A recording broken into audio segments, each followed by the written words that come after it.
All right. Good morning. You know what time it is. It is your boy Genesis. It is currently 9:19 a.m. And of course, today's date is the 1st of August, 2025. The 1st of August, 2025. How are you doing this beautiful morning? It is Friday. All right. It is the weekend. A lot of people like the weekend. I'm telling you, they love the weekend. Okay. So, with that being said, good morning one more time. God is the greatest. God is the greatest. America is the greatest nation on the face of the earth. God made it so. And with that being said, doesn't matter if you're a Republican or a Democrat. What matters is you love the United States. You support the United States. It is country before party. And thank you for being here. You are currently tuned into the Genesis show. It is your boy Genesis. And of course, this morning we're gonna check out a Senate judiciary hearing. And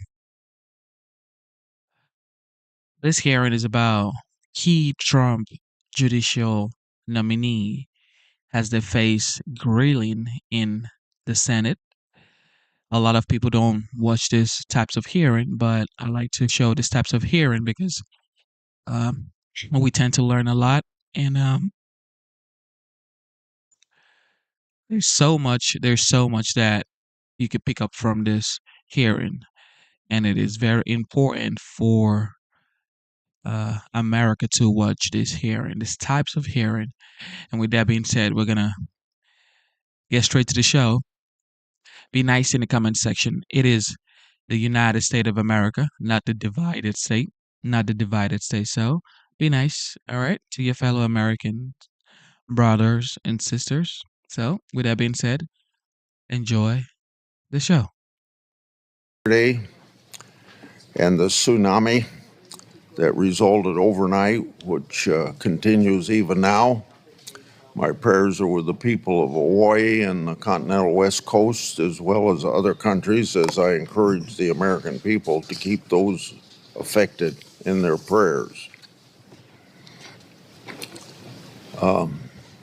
Last night, I was surprised to see President Trump on Truth Social go after me and Senate Republicans over what we call the blue slip. Now, to people in the real America, not here in this Washington, D.C. and island surrounded by reality, the people in real America don't care about what the blue slip is, but in fact, it impacts in their states the district judges who serve their communities and the U.S. attorneys who ensure the law and order is enforced. I was offended by what the president said, and I'm disappointed that it would result in personal insults. Now, we're here to do business. That's a very important part of this committee's work, to do our constitutional duties of reviewing people that require Senate confirmation. Good morning. I'd like to welcome everyone to today's hearing. Our first panel features Eric Tong, nominated to the U.S. Court of Appeals for the Ninth Circuit, and Joshua Dunlap, nominated to the U.S. Court of Appeals for the First Circuit. Then on panel 2, we'll hear from District Court nominees Stephen Chad Meredith, Eastern District, Kentucky, and William Mercer, District of Montana. Each of the nominees that we'll be hearing from today is immensely qualified. To begin with, I have the privilege of introducing Mr. Tong. Mr. Tong completed his college degree at Yale University, Law School, University of Chicago, graduating with high honors and the Order of the Coif. After law school, Mr. Tong clerked for then Judge Gorsuch, U.S. Court of Appeals, 10th Circuit. He served in a very distinguished role as a Bristol Fellow in the U.S. Solicitor General's office. Upon completion of that program, he clerked at the U.S. Supreme Court for legendary Justice Scalia. After his first Supreme Court clerkship, Mr. Tong went into private practice with the law firm Munger, Toles, and Olson. He was there for a couple of years before joining the Department of Justice, first as Assistant U.S. Attorney, Central District, California, and then as Counsel for the Office of Legal Policy. At the Office of Legal Policy, Mr. Tong was awarded the Attorney General's Distinguished Service Award. Because a single Supreme clerkship was not enough, Mr. Tong went back to the highest court for the law firm, law clerk for Justice Gorsuch. Since then, Mr. Tong has worked at Jones Day in Los Angeles, first as an associate and then as a partner. His practice focused on appeals and constitutional litigation, and Mr. Tong was appointed as a civil appellate practitioner on California's Appellate Indigent Defense Oversight Advisory Committee. At every turn of his career, Mr. Tong was not only succeeded, but excelled. He's a standout appellate lawyer, and he's a great choice to serve on the Ninth Circuit. Likewise, Mr. Dunlap is a stellar appellate advocate, and our district court nominees are also highly qualified. We'll introduce them after the ranking member makes his opening statement. Thanks, Mr. Chairman, and I especially appreciate your opening statement related to the publication in Truth Social last night. You have stated publicly that you support the blue slip, as has Senator Graham before you, and I followed that standard as well in the 4 years that I chaired this committee. Maybe it's inside baseball and too much minutia, but it really relates to the relationship between the minority and the majority on this committee and the basic rights that we have given for district court judges to the senators that we serve with. I thank you for saying what you did this morning. When they've asked me about this outside this room, I've said that you have given your word, as I have as well, and will stand by it. I hope that continues to be the case. I believe it will. Yes. Today's slate of nominees represents the latest chosen by the Trump administration. Notably, both of the nominees in the first panel were selected without meaningful consultation with all of their home state senators. At the outset, I'd like to address how Mr. Dunlap and Mr. Tong were selected. For both nominees, the White House did not engage directly with the Democratic home state senators. For the First Circuit vacancy, Senator King was informed 2 months ago the White House was considering Mr. Dunlap. Senator King had no role in submitting or recommending candidates to the White House. Ninth Circuit selection process, the White House engaged with Senators Padilla and Schiff on this vacancy for only 3 months before announcing this nomination. In comparison, the Biden White House discussed 2 Sixth Circuit vacancies and a Fourth Circuit vacancy with home state senators on this committee for 7 months, 9 months, and 6 months, respectively, before making a selection. Beyond the lack of meaningful consultation with Democratic home state senators, there are troubling aspects of these nominees' records which will be discussed this morning. Just this year at a Federalist Society event, Mr. Tong blamed welfare for the, quote, dissolution of the family and questioned the constitutional rights of LGBTQ Americans to get married or even engage in private sexual contact. And Mr. Dunlap was counsel in literally dozens of cases defending Big Pharma for its role in feeding the opioid epidemic that has claimed the lives of hundreds of thousands of Americans. William Mercer, nominated to the District of Montana, played a key role in the U.S. attorney firing scandal during the Bush administration.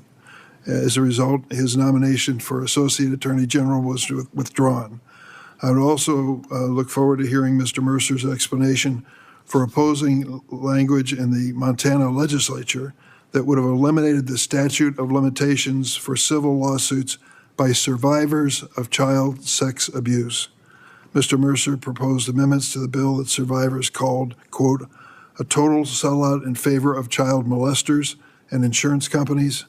I am relieved that despite his initial opposition, a compromise bill was eventually enacted in Montana. I'm also deeply concerned by Chad Meredith's record. He repeatedly took extreme anti-choice positions while serving as Chief Deputy General Counsel for then Kentucky Governor Matt Bevin and as Kentucky Solicitor General. I want to hear from Mr. Meredith his role in Governor Bevin's controversial pardons of hundreds of violent offenders during his final days in office. Mr. Meredith reportedly, and he's going to get a chance to testify, signed off on the pardon of Patrick Baker, who had been convicted for, quote, pretending to be a U.S. Marshal, robbing a pregnant woman at gunpoint, and killing her husband before stealing oxycodone from the victim's residence. Prior to the pardon, Baker's brother held a fundraiser for Governor Bevin, which included a personal conversation with the governor. I fear these nominees, unfortunately, have many questions that need to be answered, and I beg for the patience of this committee in bringing all this information to light. Senator Collins. Thank you, Mr. Chairman. Good morning. Chairman Grassley, Ranking Member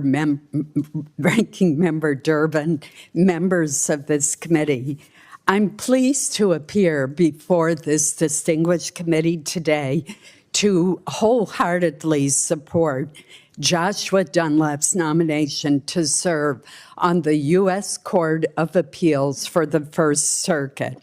I do want to explain, given Senator Durbin's comments, how we go about choosing judicial nominees for the federal bench in the state of Maine.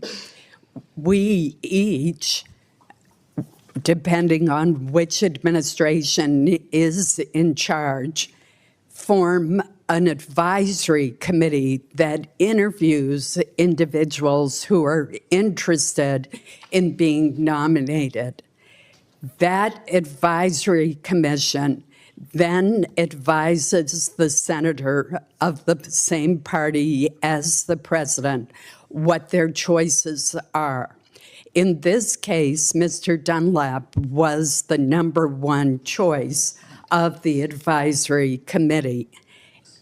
At that point, the other senator, in this case, Senator King, interviews the individual after the nomination has gone to the White House. 2 nominations or 3 possibilities usually go at a time. And but before the nominee is officially nominated, the other senator from the state of Maine does have the opportunity to interview the nominee. And that is what happened this case. That is what happened in reverse during the Biden administration. So I just want to make clear that there was no change in the way the selection process was handled. Josh grew up in Vassalboro, Maine, and now lives in Scarborough with his wife, Sydney, and their 3 children.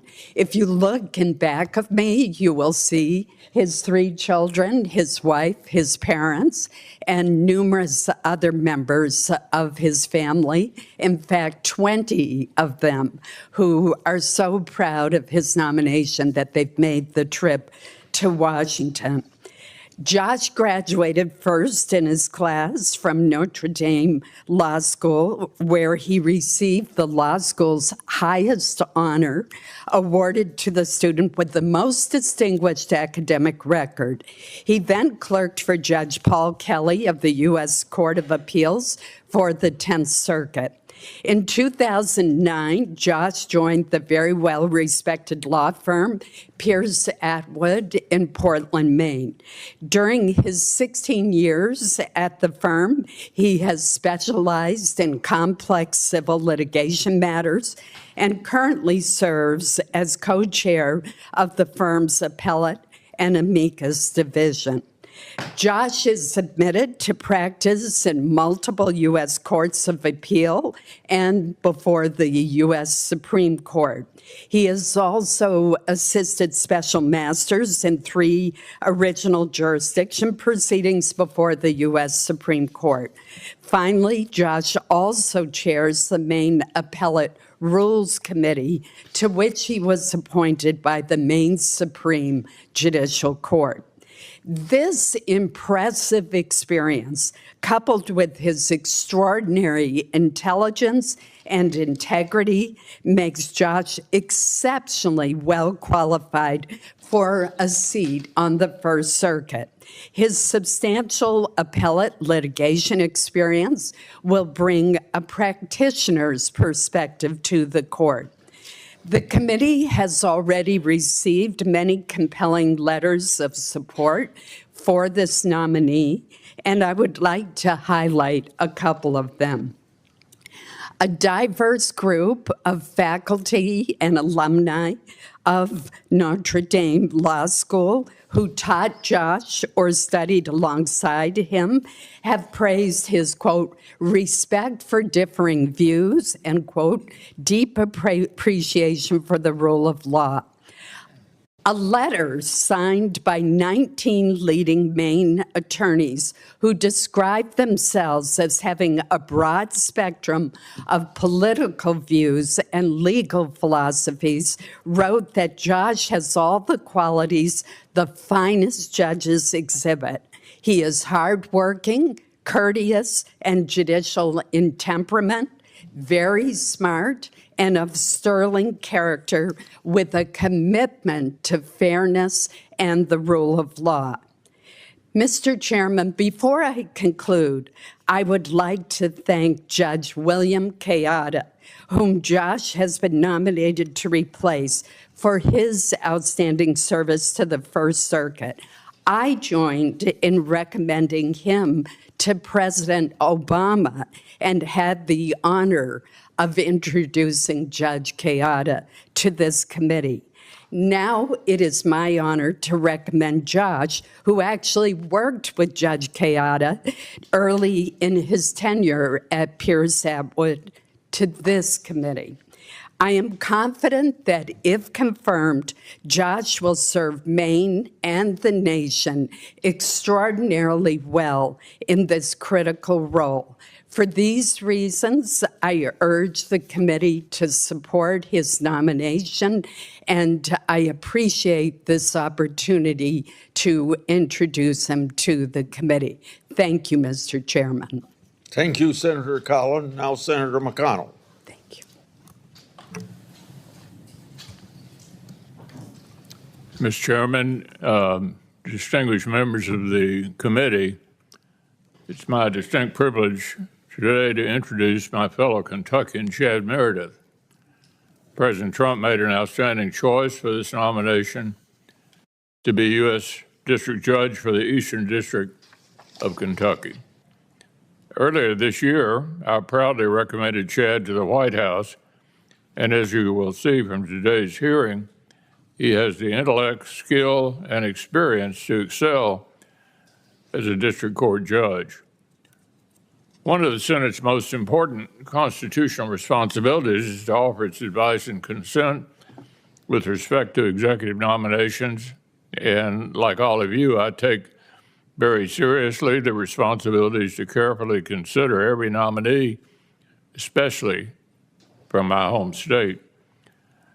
Chad is a very bright lawyer with a stellar resume and a distinguished record of public service. But I'd like to share with you how I first met him. Chad interned in my office in 2003.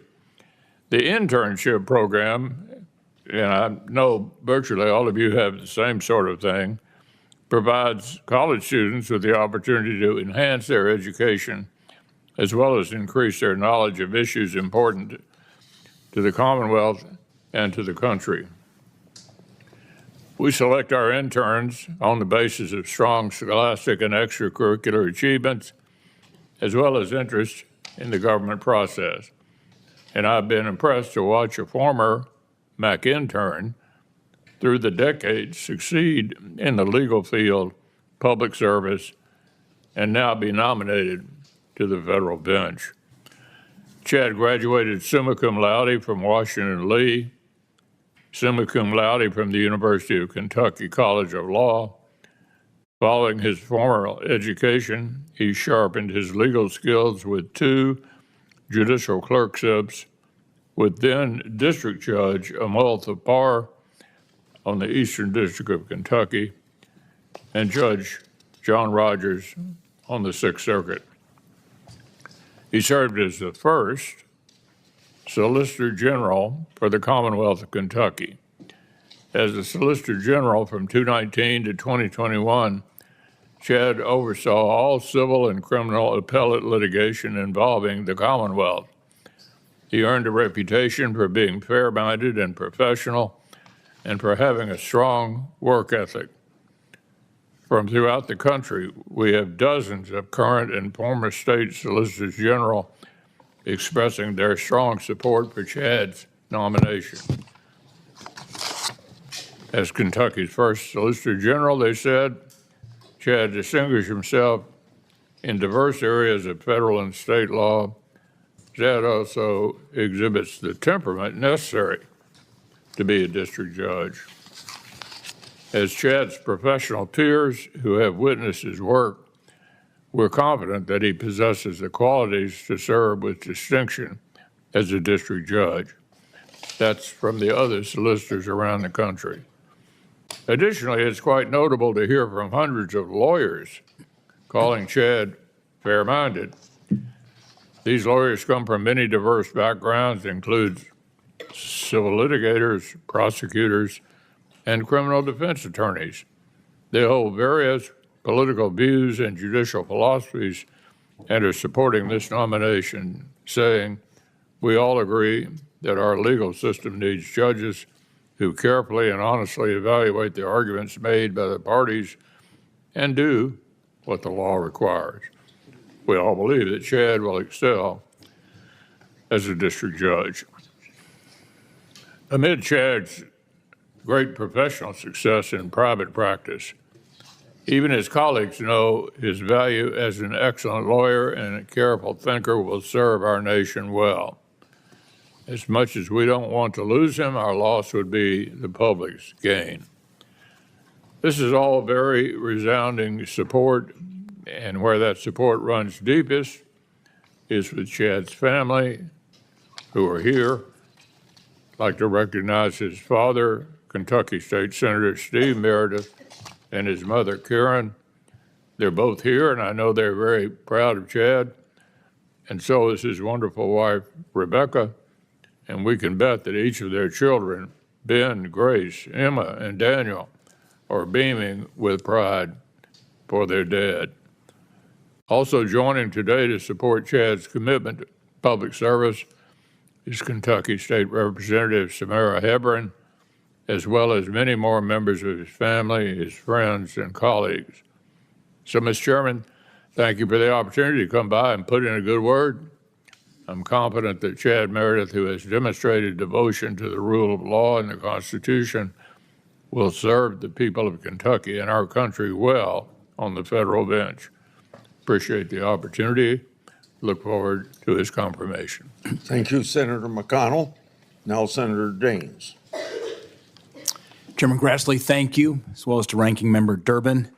It's an honor to be here today with you all to speak in support of my friend, Mr. William Mercer, and his nomination to serve as the next judge of the U.S. District Court for the District of Montana. Bill's a lifelong Montanan, born in Billings. That's where my dad and mom actually met. My dad married the girl next door. That's where Bill was also born.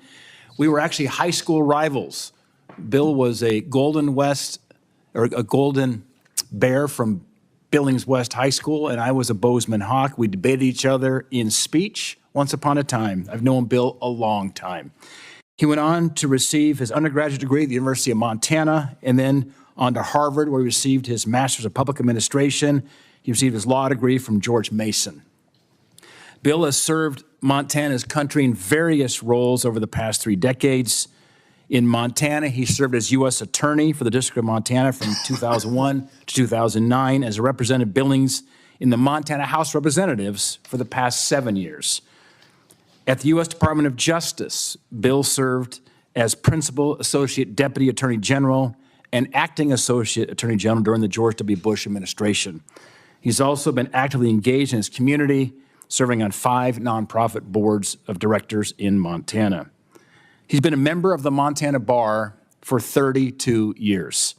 He has appeared in state and federal court in Montana in numerous civil and criminal cases as the lead counsel.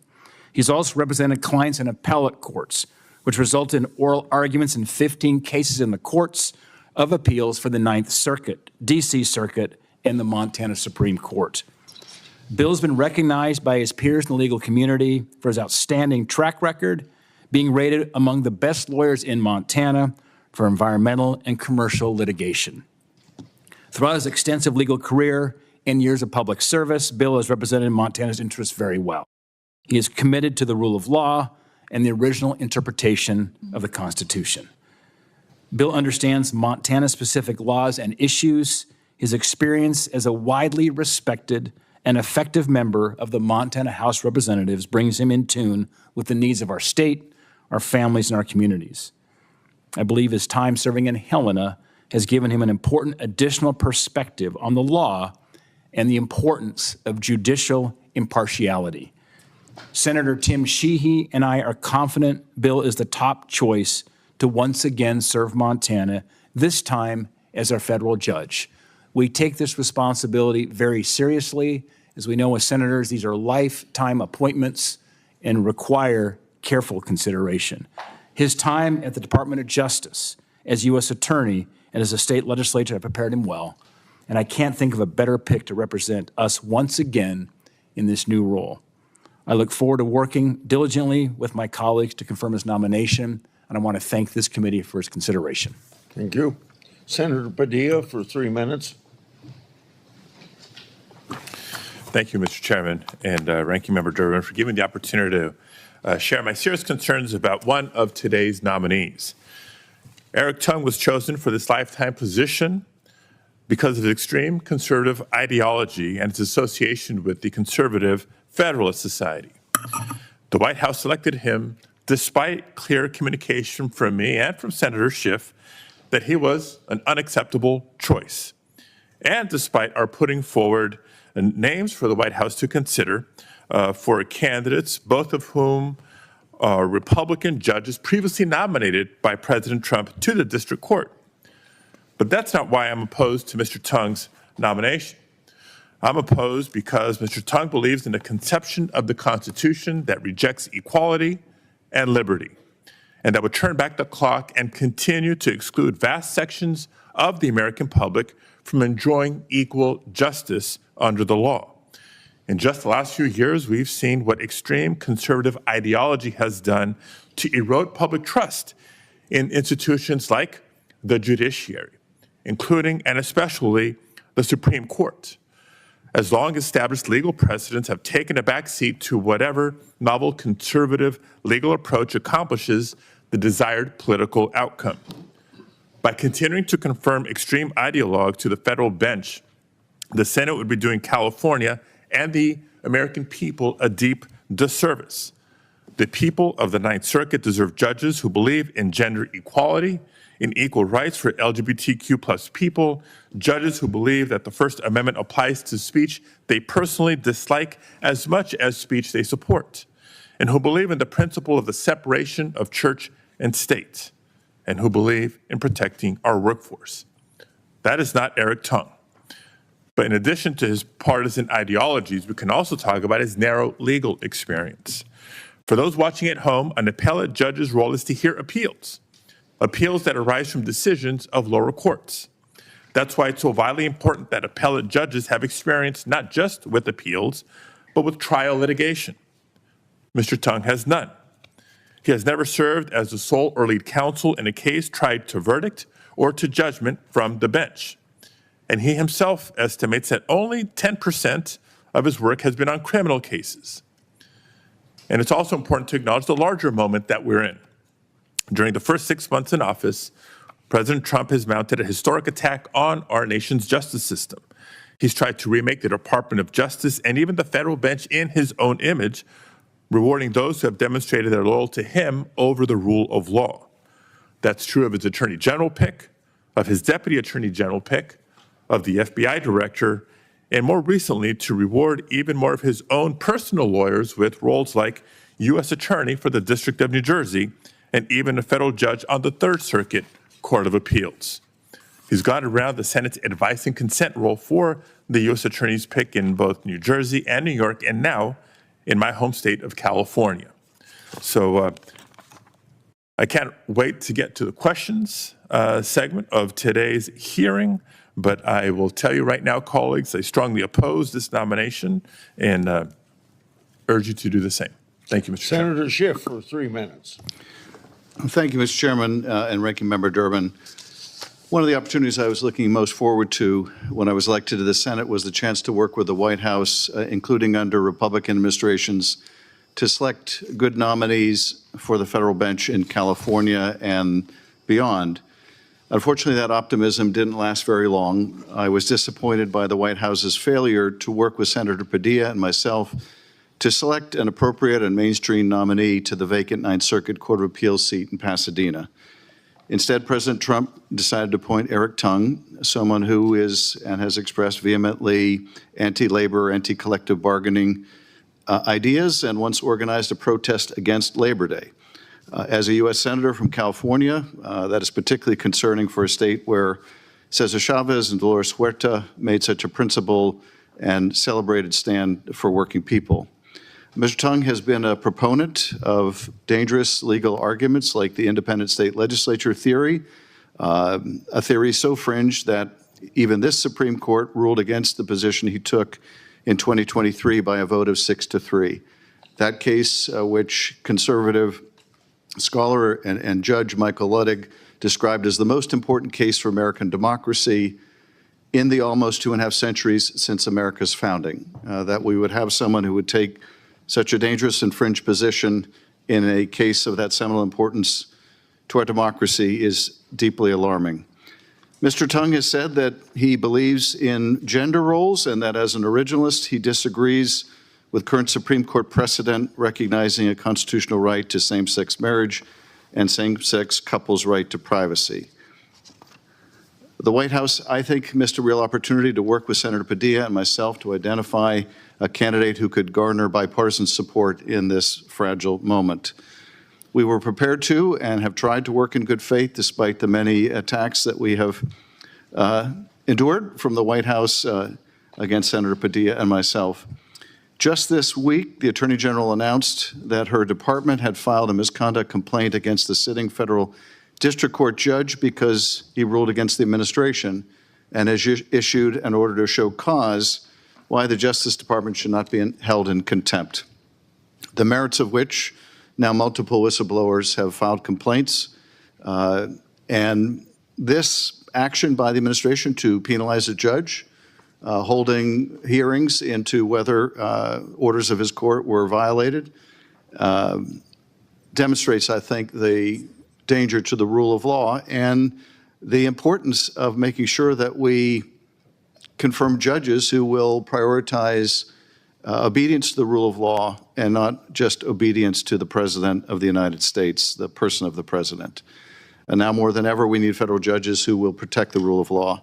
So I join Senator Padilla in expressing my grave concerns about Mr. Tong. I look forward to this hearing and the opportunity to question him about his loyalty to the President and whether that takes priority over obedience to the law. And I yield back. Yeah. Mr. Tong and Mr. Dunlap, please come forward and stand so I can swear you in.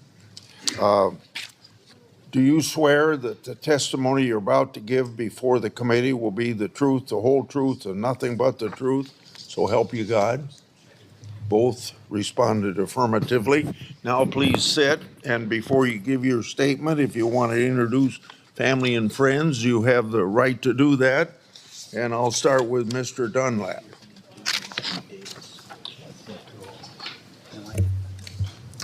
Thank you, Chairman Grassley, Ranking Member Durbin, members of the committee, for the opportunity to be here today. And it is an honor to be here. Of my 4 grandparents, only one went to college. My 2 grandfathers, with only high school educations, built their own small businesses from the ground up. I think they would be proud today. There are many people that I would like to thank. Time allows only a few. First, I'd like to thank President Trump for the honor of this nomination. Second, I'd like to thank Senator Collins for her warm support from the very outset of this process.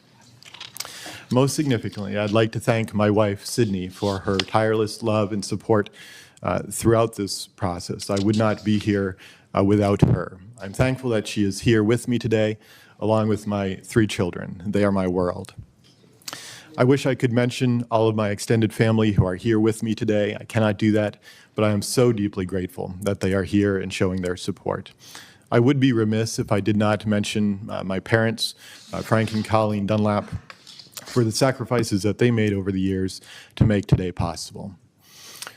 I recognize that I am here today standing on the shoulders of those who have come before me. I want to thank my many mentors, in particular Judge Paul Kelly of the U.S. Court of Appeals for the 10th Circuit. And to my many friends and colleagues at Pierce Atwood, thank you. I have learned much from you. It is my sincere desire, should I be confirmed, to serve my state and country well by upholding the rule of law. Thank you. Thank you, Mr. Dunlap. Now, Mr. Tong.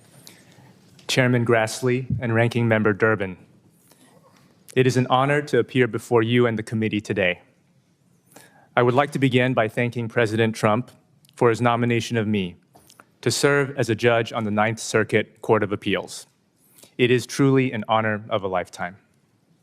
I am blessed to have my parents here in attendance. I am indebted to my mother and father in every way, and am thankful to be with them here before this august body. I thank my brother, too, and my aunt and uncle for coming from Santa Monica to be here. I am also very happy that my in-laws could make it from Georgia, Massachusetts, and Virginia, including my mother-in-law, sister-in-law, brother-in-law, my wife's aunt and uncle and cousins, and my wife's grandparents. Finally, I'd like to acknowledge my wife, the love of my life and my best friend. Her support is indispensable and means everything to me. Our 7-month-old son sends his regrets for not being here today. We live in the greatest country on earth, with a legal system that is the envy of the world. Our founding fathers and the framers of our Constitution pledged their lives and fortunes to bestow upon us a system of government that has proven to be the best guarantor of our liberty and the rule of law. Generation after generation, ordinary men and women of heroic virtue and love of country have stepped up to carry out the promise of our great republic, to prove to the world and their posterity that this grand American experiment of self-government could not only survive, but flourish.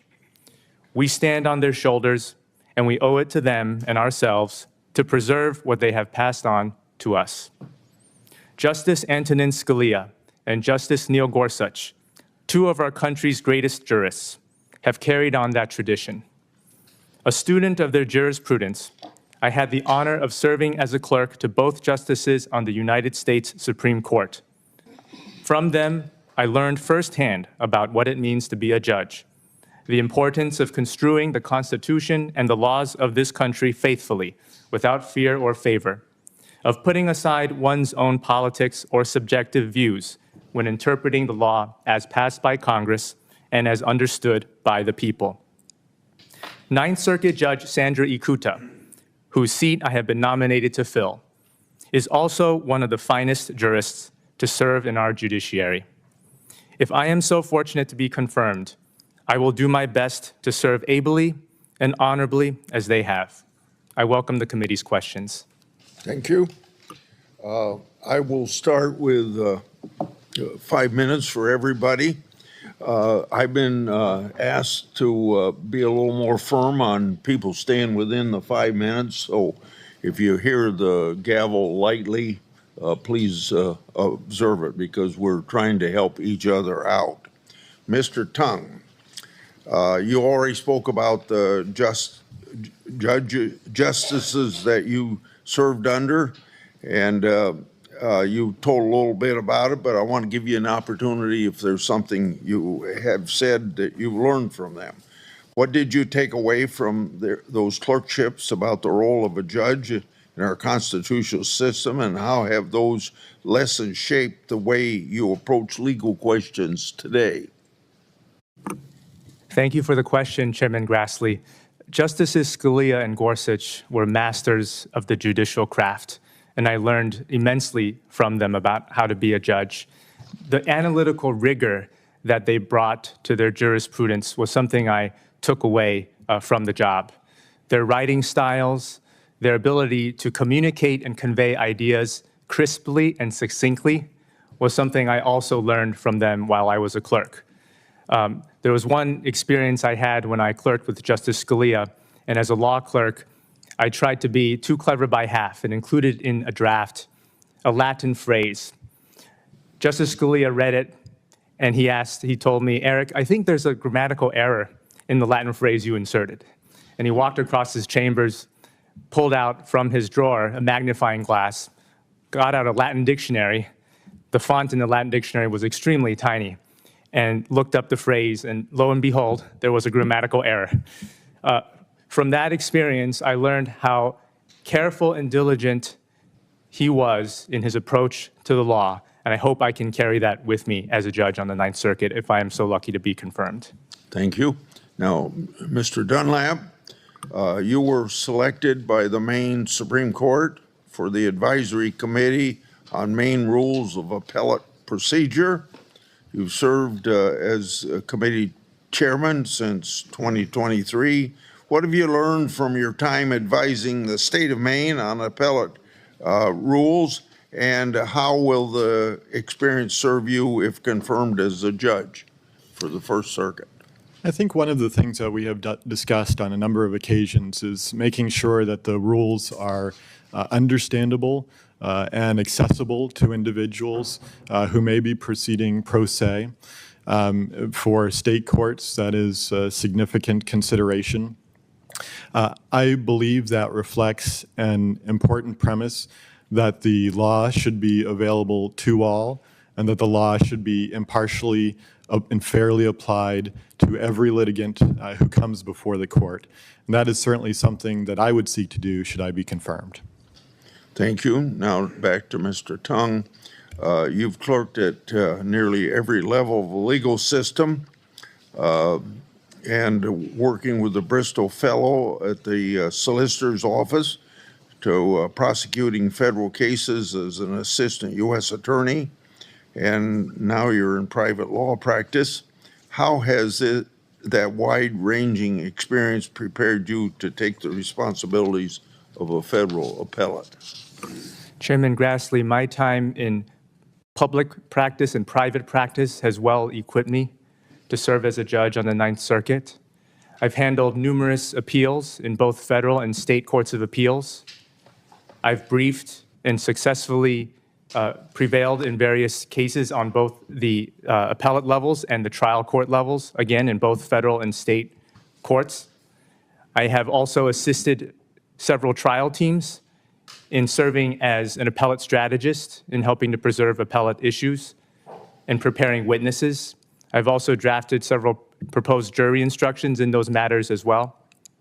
I've appeared before judges in detention hearings and also motions to suppress. And in my time at the Office of the Solicitor General, I got to handle some of the most high-profile cases that have come before the U.S. Supreme Court. I assisted the assistants to the Solicitor General, as well as the U.S. Solicitor General, in crafting briefs, in developing arguments, in conducting legal research, and in assisting them in their oral argument preparations. Mr. Dunlap, I have 27 seconds left. That doesn't account for your answer, but you filed an amicus brief on behalf of the Conference of Chief Justices. It's a quote, I'd like to quote, that this is the highest judicial officers of each state and U.S. attorney. The primary focus was on federalism. What are your views on federalism? It was an honor to be able to represent the conference in that case. I think federalism is a part of our structure of separation of powers that is important to our system of government, that powers are not only separated horizontally, but also vertically, and that provides a second guarantee to the rights of the people. Thank you. Senator Durbin. Mr. Dunlap, Mr. Tong, and your families, welcome. We have 5 minutes to ask questions to determine whether or not you will receive a lifetime appointment to the second highest court in the United States of America. It's hardly enough time to reflect on anyone and to measure what they believe and to make some decisions about that information. What I'm going to do is basically refer to things that you've done or said and ask you to give us, in all honesty and candor, response to the questions about them.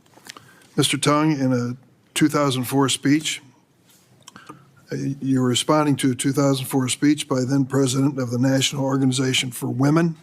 You said, and I quote, "I believe in emphasizing family and what it means for a woman to be a good wife or partner," end of quote.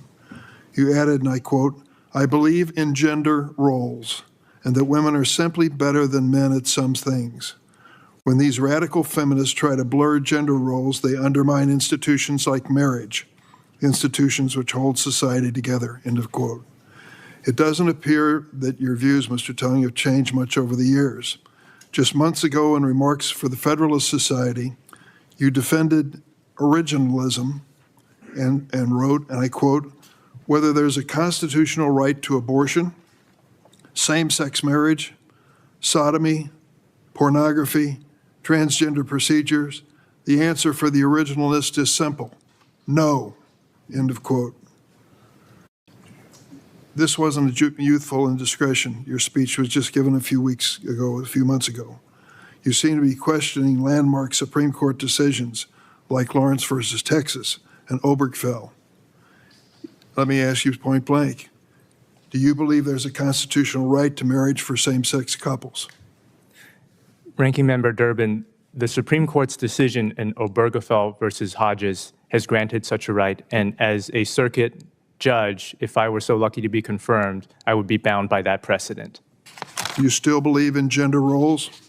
Senator, those comments that you're referencing occurred over 20 years ago when I was an undergraduate in college. I was responding to a speaker who was invited to come speak on gender-related issues, and at the time, I found her views to be extreme in that she portrayed the relationship between the sexes of male and female to be antagonistic, and that she was blurring the gender roles. And I was responding to that in those comments that you quoted, because I believed at the time that the relationship between men and women were complementary and that the family should be strengthened. What do you believe now? Senator, when it comes to live issues, I, under the canons of judicial ethics, cannot comment on that. See, that's where we run into problems. When we get down to basic values and positions, we know what he's written years ago. I asked him what he believes today, and he says he can't tell me the answer because he's possibly going to be on the bench. So it's very difficult to really understand where you stand on this situation. Mr. Dunlap, in March 2015, you submitted written testimony to the Maine legislature in support of a bill that would have made it more difficult for minors and incapacitated people to access abortion. The bill you supported sought to change Maine's law, which does not require minors to obtain consent of a parent or guardian before having an abortion. So let me ask you, today, should a minor who is sexually assaulted or a victim of incest be forced to give birth if her parents do not consent to her having an abortion? The testimony that you are referencing would have brought Maine's laws into line with the laws of states such as Massachusetts and Rhode Island. It is also consistent with laws that the Supreme Court had upheld in Planned Parenthood versus Casey. My own views are not relevant to the job that I would have should I be confirmed to the U.S. Court of Appeals for the First Circuit. I would faithfully apply binding precedent as well as any laws that I was required to interpret. So let me ask you, are you saying that what you said on in March of 2015 Is the same position you hold today or a different one? My personal policy preferences, again, Senator, are not relevant to the work that I would do. What I would seek to do is to fairly and impartially apply the law to every litigant who might come before me in a particular case or controversy. And what about the precedent in Obergefell? That would be binding precedent should I be confirmed. Let me ask a question of you, Mr. Dunlap, related to a gentleman by the name of Mike. I'm sorry, this is for Mr. Tong. A gentleman by the name of Mike Davis, who posted on social media, quote, Eric Tong is a friend who will continue Trump's historic inroads in once left-wing Ninth Circuit.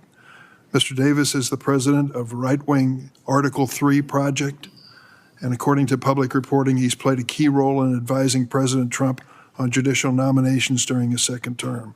Is he your friend? Ranking Member Durbin, Mike Davis is my friend. Do you have any conversations with him regarding your nomination before President Trump announced it on July 2nd? Just simply that it happened, Your Honor. Senator. Mr. Davis has made overtly racist remarks on numerous occasions. For example, in October of 2023, he wrote in a social media post, quote, the violent black underclass is a danger to America, and quote, these monsters will kill. Do you agree with or condemn this offensive statement by Mr. Davis? Ranking Member Durbin, the views expressed by Mr. Davis are not necessarily my views and vice versa. Senator Lee. Thank you very much, and I appreciate your willingness, both of you, to serve and to be here. You both come with impressive qualifications, and I very much look forward to working to secure your confirmation. In each of your cases, you come with a strong set of recommendations and great professional experience to back that up. And both of you, as far as I can tell, come with a built-in understanding of the necessarily limited but indispensable role that our federal court system plays.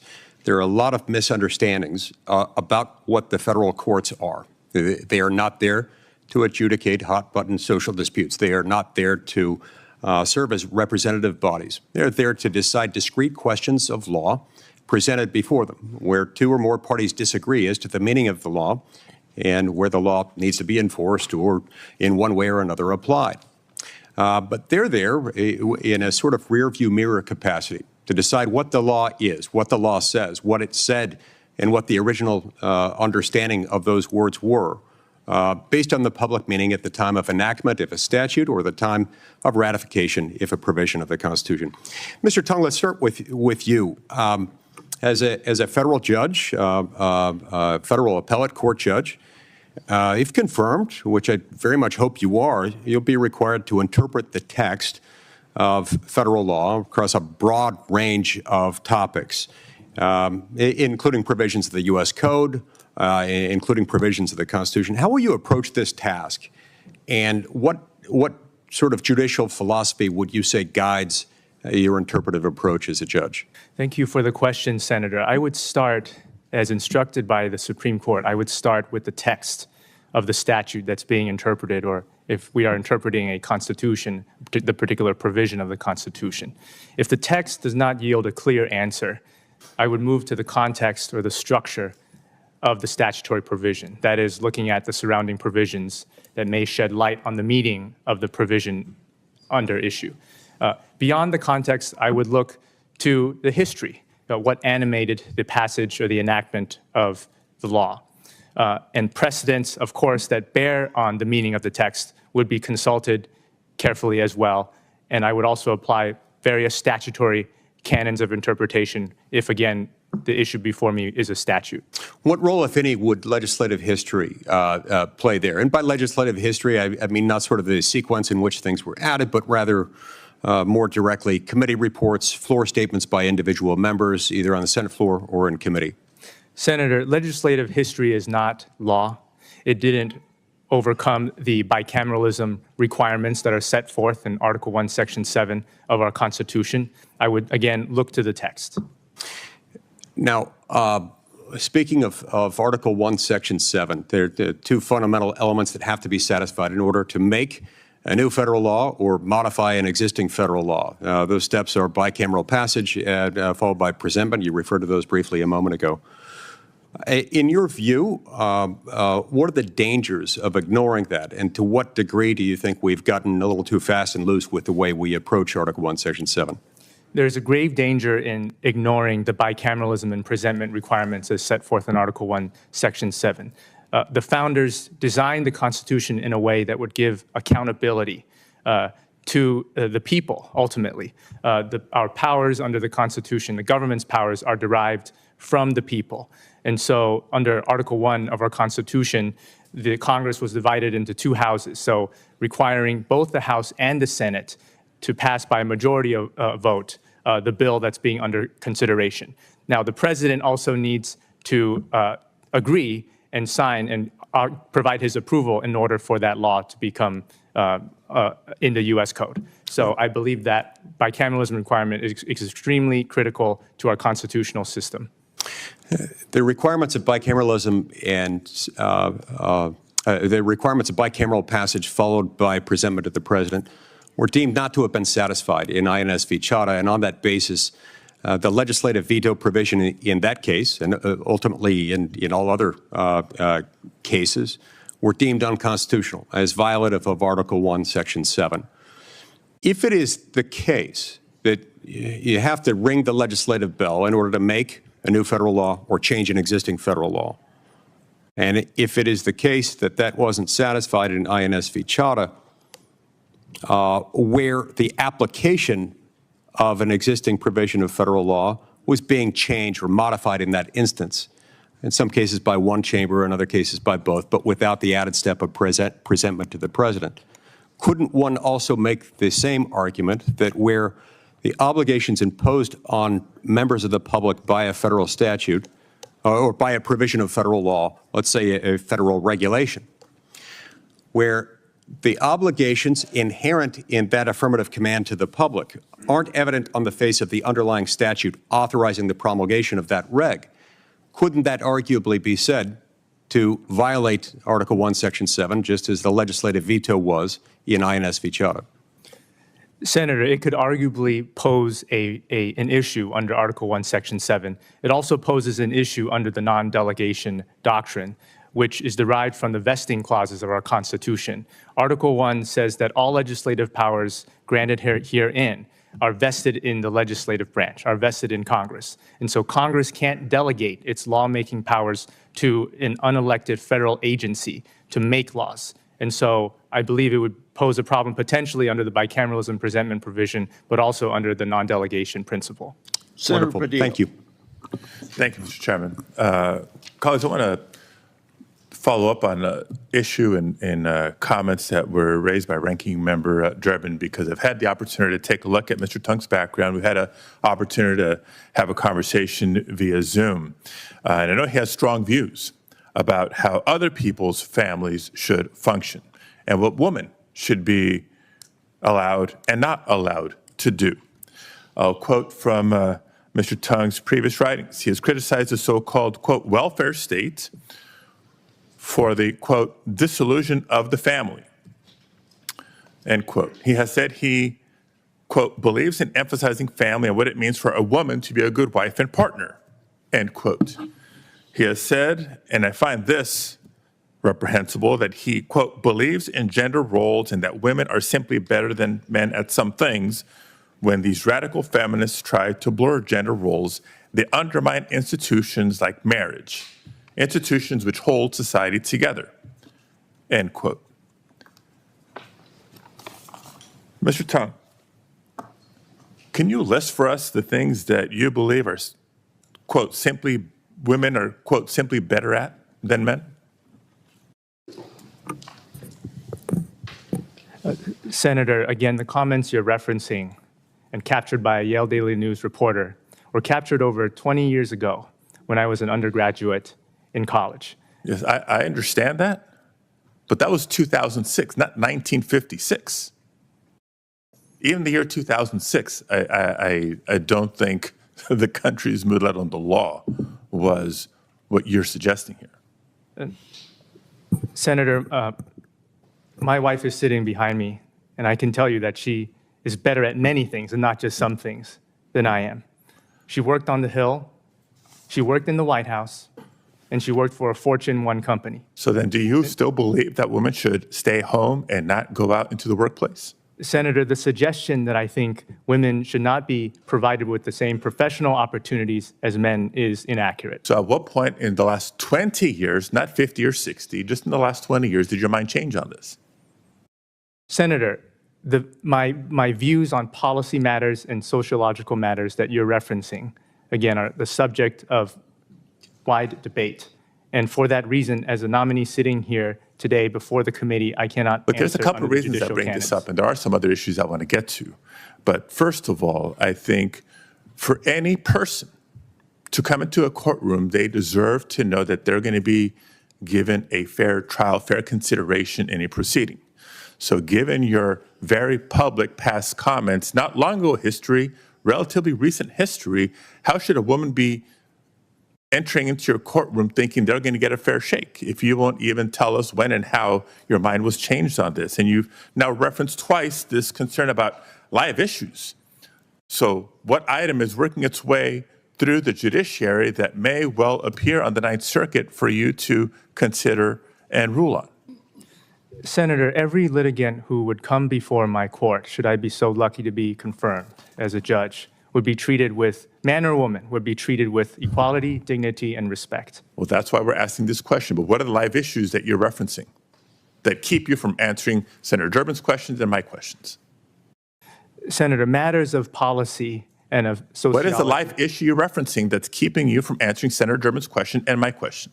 Senator, I apologize. I'm not understanding the question. Well, you are hiding behind a, quote, live issue concern for not answering Senator Durbin's question or my question. Senator, the live issues that you're referencing are based on certain comments. I want to know what that you're made. referencing.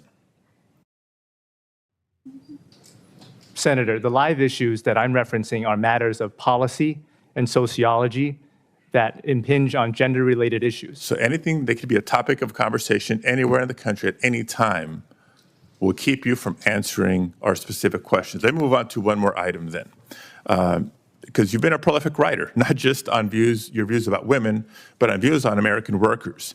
My colleague, Senator Schiff, raised an incident, a Labor Day protest that you were one of the leaders of you were president at the time for the Committee for Freedom. The protest in question, protesters there had a message, quote, "and mandatory maternity leave. It hurts women." Others held signs that said, "Workers of the world, get back to work." And Mr. Tong specifically wanted to tell the Yale campus that unionized labor hurts consumers. Mr. Tong, is this you holding a sign that says union no? Senator, that is me from over 20 years ago when I was in college exercising my First Amendment rights. Absolutely, and I defend your First Amendment rights, but I also defend labor rights and labor protections in this country. So just as I asked with women a few minutes ago, if a labor issue is before you, how can working men and women come into your courtroom and feel like they're going to get a fair shake given your clearly strong views, not in the long ago past, but in the relatively recent past?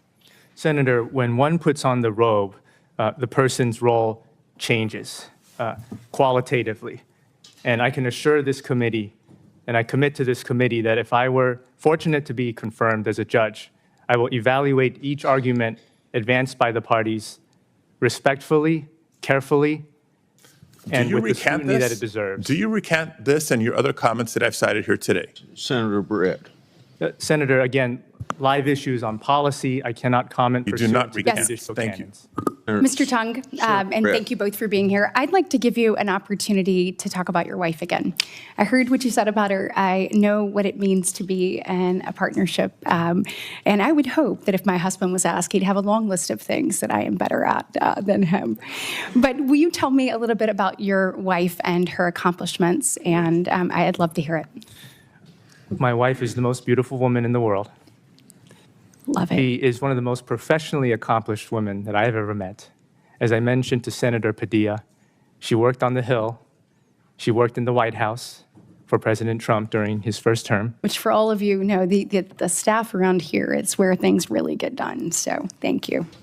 And she worked for a Fortune 1 company.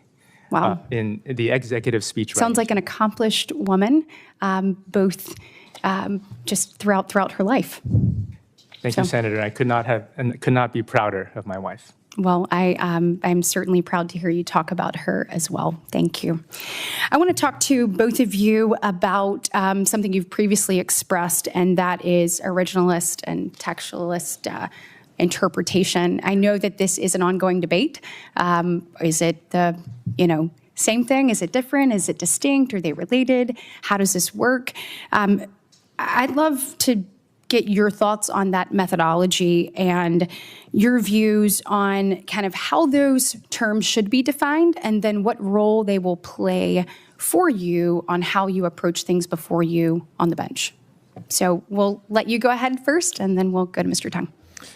I think that they're best understood, originalism and textualism, as two sides of the same coin. As I understand it, it requires a jurist to look into the original public meaning of a text, whether it be a constitutional provision or a statute. And so you would seek to apply a law in the manner that a reasonable person would have understood it at the time that it was adopted, when you view it in full context. And so that is the approach that I would seek to bring to the bench, should I be confirmed, in order to keep my decisions firmly grounded in the law. So real quick, obviously Senator Lee asked Mr. Tong about this, but Article 1, Section 7 in legislative history. Give me your thoughts on that. There are, of course, Senator Lee's question suggested there are different types of legislative history. Some drafting history is much more objective and useful to a court. But the question, as I recall, was directed to subjective statements of individual legislators.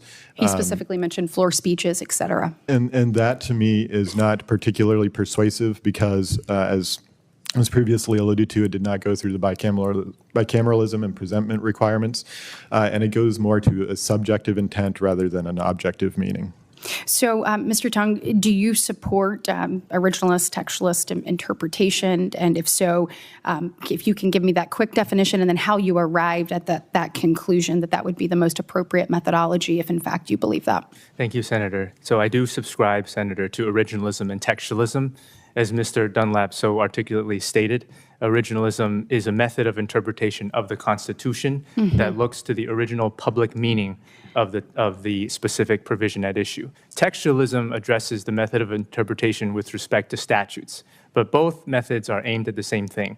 What did the words mean at the time that they were enacted or ratified? And I subscribe to that view because veering away from that view turns judges into policymakers. No longer are they grounded and anchored in the text, but rather they would be indulging in their own personal policy preferences, and I don't think that's the role of the judge. Which you've said time and time again today, your personal preferences aren't what you're going to take to the bench. So thank you. I strongly believe the federal judiciary has a vital role in protecting religious liberty and freedom. I have been heartened by the Supreme Court's religious liberty jurisprudence in recent years and would like your thoughts regarding the role of the judiciary in defending religious freedoms for all Americans. Senator, the Supreme Court plays a very important role in defending religious liberties. The First Amendment of our Constitution says it right there. Congress shall make no law respecting an establishment of religion or prohibiting the free exercise thereof. And the Supreme Court has faithfully interpreted that provision recently. Thank you. And in my remaining time.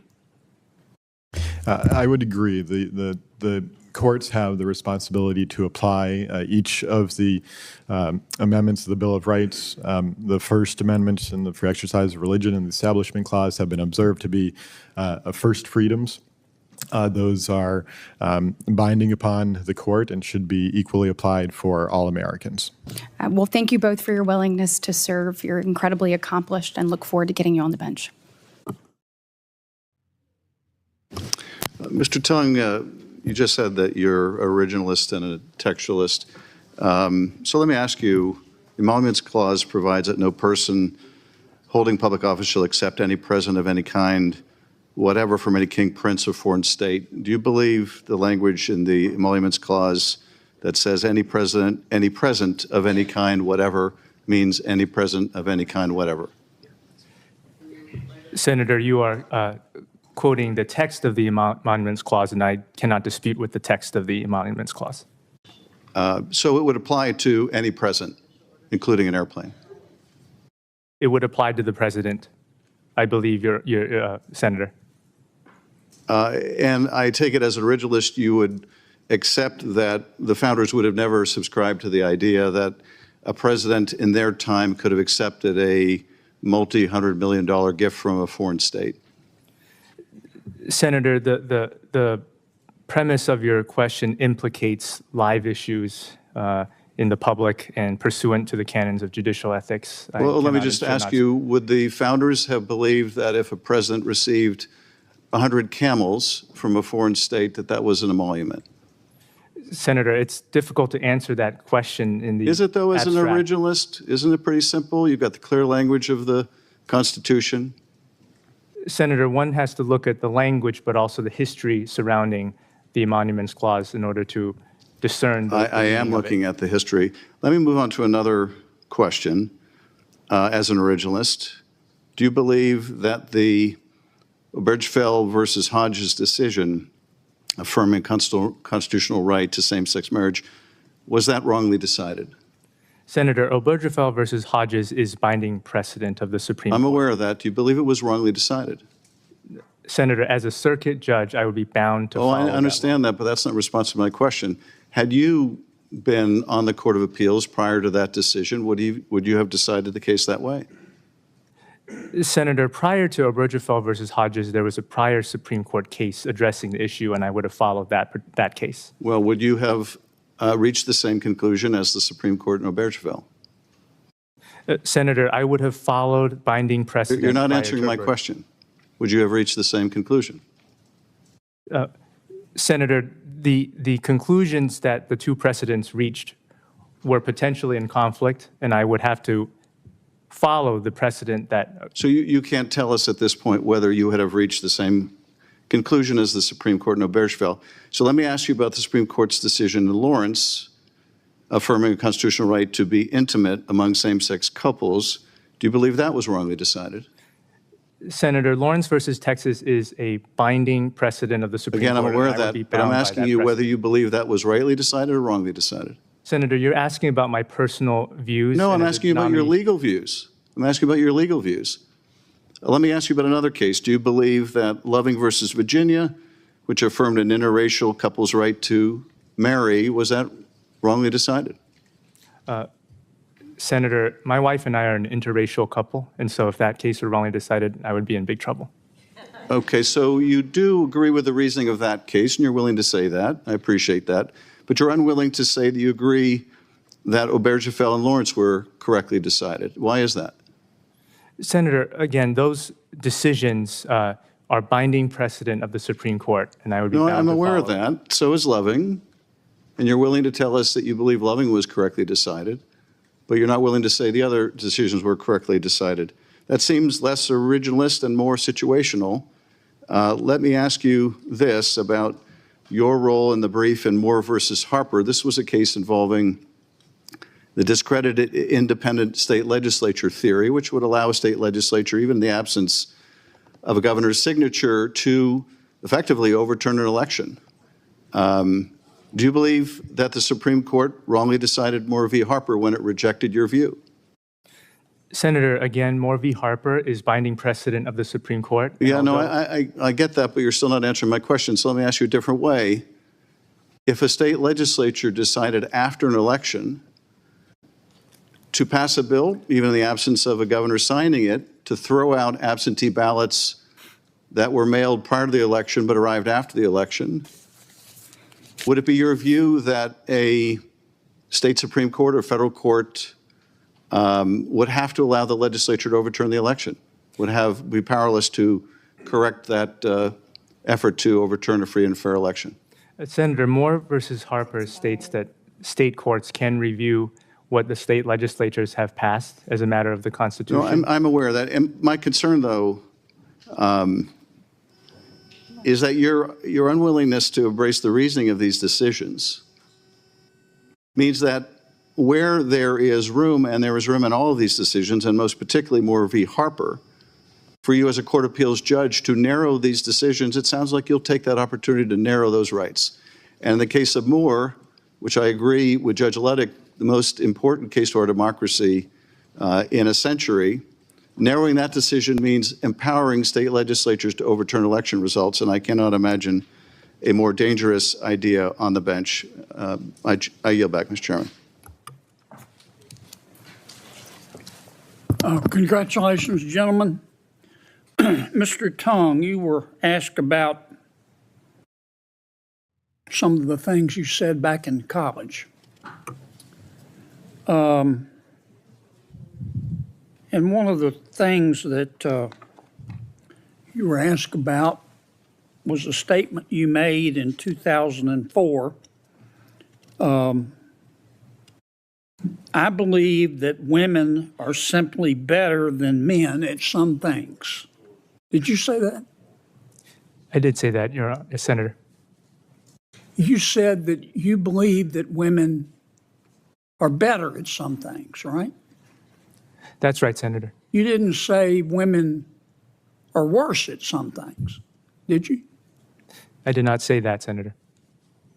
Just want to be sure I understand. How is that denigrating women? It was not denigrating women, and I did not intend it to be so, Senator. Yeah. I mean, you said they're better at some things. If you said they were worse at some things, you would be denigrating women, wouldn't you? I would, Senator. I don't know if I asked you this, but you didn't say they could do things worse. You said better, right? Just want to be sure I understand. That's right, Senator. Does government have free speech rights? Government does have free speech rights. How so? The First Amendment doesn't mention government, except to the extent that government, it is there to protect, for government, for us to have protection against government restricting our speech. How can government have free speech?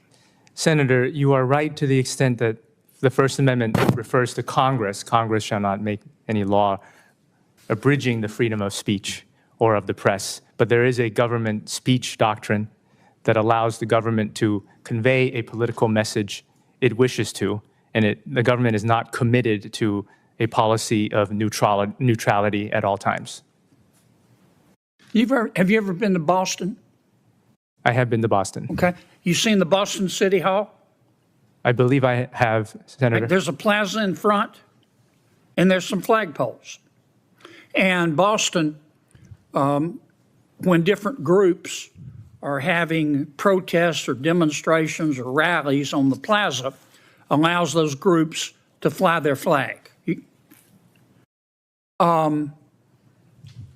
Someone wanted to fly a Christian flag, and the city of Boston said no.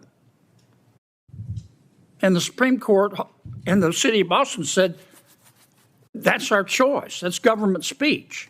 We don't want to fly a Christian flag. So how come the Supreme Court said that they had to fly the Christian flag if government has free speech? Senator, if the government opens up its plaza to all comers, so to speak, then it's restricted under the public forum doctrine in terms of what viewpoints it would decide to favor or not. That's not necessarily so, is it, Counselor? I mean, let's suppose Texas, this actually happened. Someone in Texas lets people buy specialty license plates. You know, I love little warm puppies and stuff like that. You can buy a specialty license plate. And somebody wanted to have a specialty license plate that pictured the Confederate flag. And Texas said no. And the Supreme Court said Texas doesn't have to do it, government speech. So isn't that inconsistent with what you just said?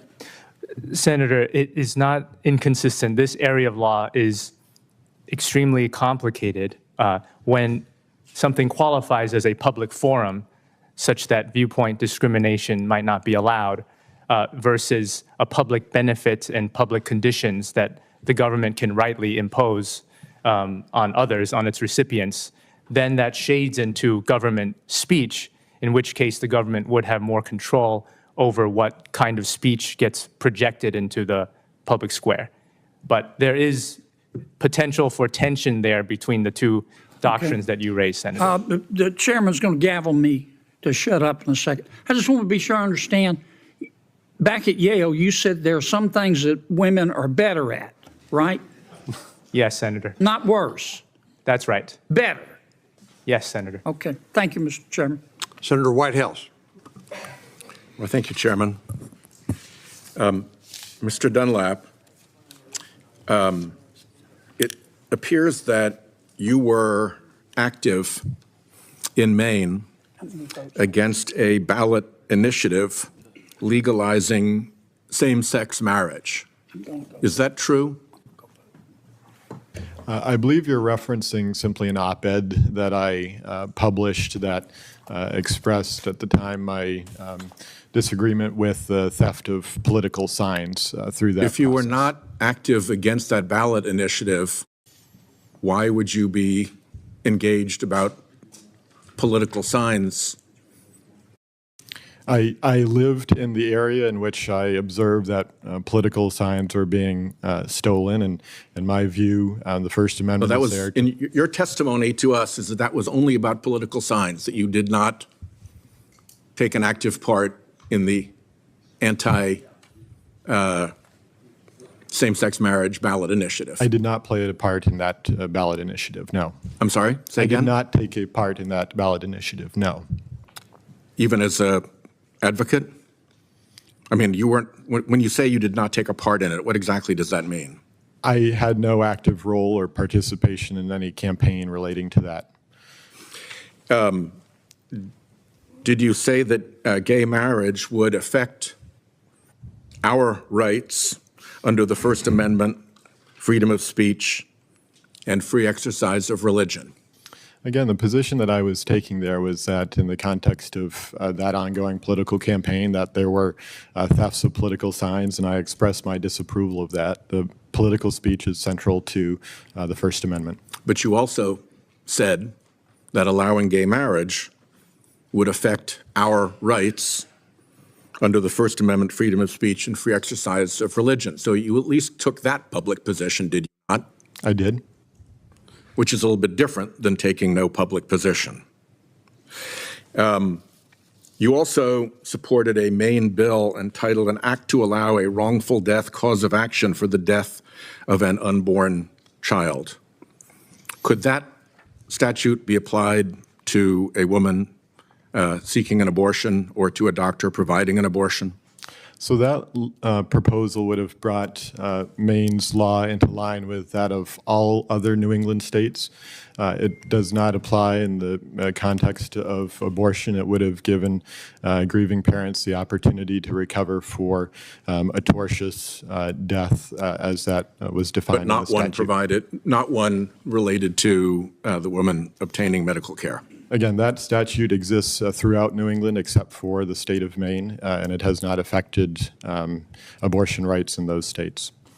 When you were in law school, you interned for a nonprofit whose purpose is to oppose women's reproductive rights and to oppose marriage equality and to oppose the right of LGBTQ couples to adopt children. Did you intern for that organization because you supported or shared those views? I was a Blackstone Fellow. I participated in a program that offered training in First Amendment law, draws from a wide variety of law schools across the country, and offered the opportunity as well for an internship. I spent my internship that summer as a research assistant for Professor Garnett at the University of Notre Dame. Do you have choices in what group you interned with? I applied to that for that job. You yes. applied for that job for that group that has as its purpose to oppose women's reproductive rights, to oppose marriage equality, and to oppose the right of LGBT couples to adopt children, correct? I applied for the Blackstone Fellowship, which is run by ADF, which is a highly successful law firm. And you chose to do that internship at ADF, correct? You weren't forced there, you weren't driven there, this was your choice to do that. You picked that internship and you picked that organization. That's correct. And yet you say that you had no view on the same-sex marriage question in Maine, even though you devoted yourself in law school to interning for an organization that opposes same-sex marriage. I don't believe I ever testified that I did not have a view. I said I did not participate in the campaign. Yeah, well, your version of participate seems a little squirrely to me when you're actually writing op-eds related to that question. I will leave it there because my time has expired, but I hope that we'll get real answers, Mr. Chairman, to our questions for the record. I've been told that Republican members are telling witnesses that they actually don't need to answer questions for the record. And we've seen sham answers to questions for the record. This committee is spiraling away from being the least bit responsible with respect to our oversight. And I would hate to think that QFRs no longer matter in the Judiciary Committee of the United States Senate. Thank you. Congratulations to both of you on your nominations. And Mr. Dunlap, I'm pleased to support your nomination. Mr. Tong, same. But I want to ask you why you neglected to talk about one of the most important parts of your background, and that is the fact you were born in Houston, Texas. Is that correct? Senator, I was not born in Houston, Texas, but my brother did attend Rice University in Texas. Okay.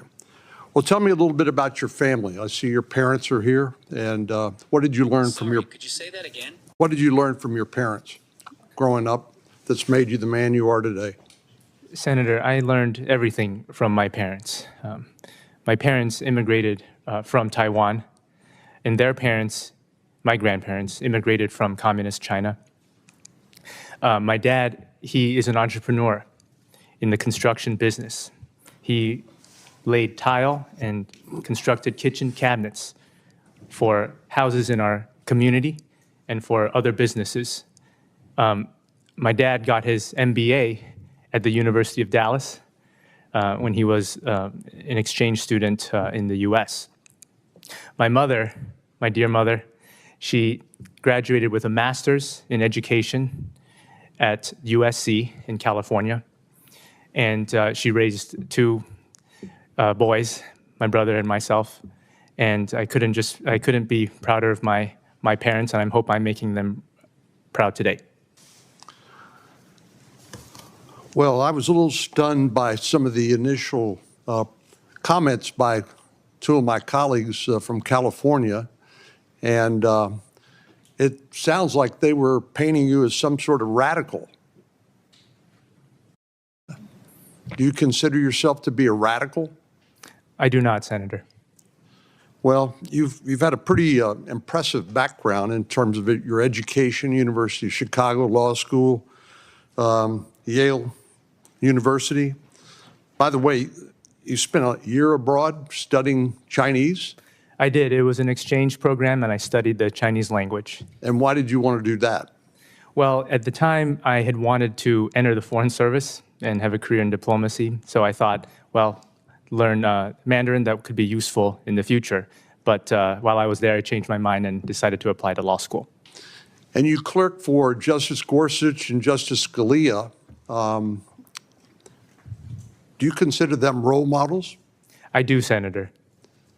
And when you talk about originalism, I believe both of them embraced this approach to the work of the judge on the Supreme Court of originalism. Could you just explain what originalism is and why you support it? Thank you, Senator. Originalism is the method of interpreting the Constitution that looks to the original public meaning of the text when it was ratified. It gives the power to the people and not to unelected judges who have life tenure. It prevents judges, ideally, from indulging in their personal policy preferences, and it requires them to stick to the text in history and the original meaning of the Constitution when it was ratified. Well, you've been asked about all sorts of hot-button issues, from same-sex marriage to the gender equality to you name it. Is that your job as a judge, to basically make those sort of policy judgments or try to reconcile or find consensus among divergent views among Americans? Senator, my job, if I were so confirmed, lucky to be confirmed as a judge, would not be as a policymaker. And I can tell you that probably all 100 members of the Senate would be grateful for the statute of limitations on dumb things they said when they were in college. But thank you for clarifying your views. I'm kind of stunned myself that colleagues would want to go back to comments you made in college and somehow impugn your record or your ability to serve as a circuit court judge based on some comment you made back then. But in the short time I have remaining, I'm intrigued by one last thing on your resume. You were a member of the International Defensive Pistol Association. What in the heck is that? It's a competitive shooting organization, Senator, that seeks to promote self-defense knowledge and self-defense training. Thank you. My time's up. Senator Ronald. Thank you, Mr. Chairman. I asked the following two initial questions of all nominees to ensure the fitness of the nominees to serve. So I'll start with Mr. Dunlap and then Mr. Tong. Since you became a legal adult, have you ever made unwanted requests for sexual favors or committed any verbal or physical harassment or assault of a sexual nature? No. No. Have you ever faced discipline or entered into a settlement related to this kind of conduct? No. No. Can't hear you. No, Senator. So, Mr. Tong, you have been asked questions about originalism, and you are an originalist, correct?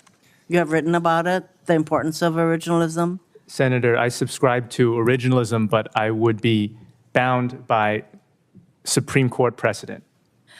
Well, sometimes there is no Supreme Court precedent. So let me just mention that pretty recently in March, this past March, you wrote, quote, "In my view, there is no real rival to originalism when it comes to the proper method of interpretation." And you noted at the same time that, I'm quoting you, "Originalism recognizes that there may be hard cases, but most cases, including the high-profile ones, are not hard, whether there's a constitutional right to abortion, same-sex marriage, sodomy, pornography, transgender protections. The answer for the originalist is simple: no." Do you think that all the members of the United States Supreme Court share your perspective and your view on originalism? Senator, Yes or no?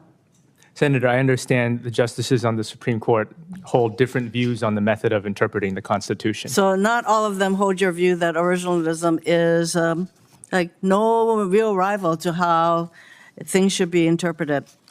So, Mr. Tong, as a lawyer and prospective judge, do you believe that court orders must be followed by parties to a court unless and until they are ordered by overturned by an appellate court? Again, yes or no? Should court orders be followed? As a general matter, Senator, court orders should be followed by the parties that are bound to it. Well, I don't know what the general matter is. You know, you should. I would think that court orders should be followed. So, do you believe that someone who contemplates disregarding court orders is qualified to get a lifetime job as a judge? Yes or no? Senator, you're asking a question that implicates a current issue, and under the canons of judicial conduct, I should not and cannot answer. Well, you know what? There should be judicial conduct that says all judges should believe that judicial orders should be followed. So you know that this is a matter of concern to quite a number of us on this panel.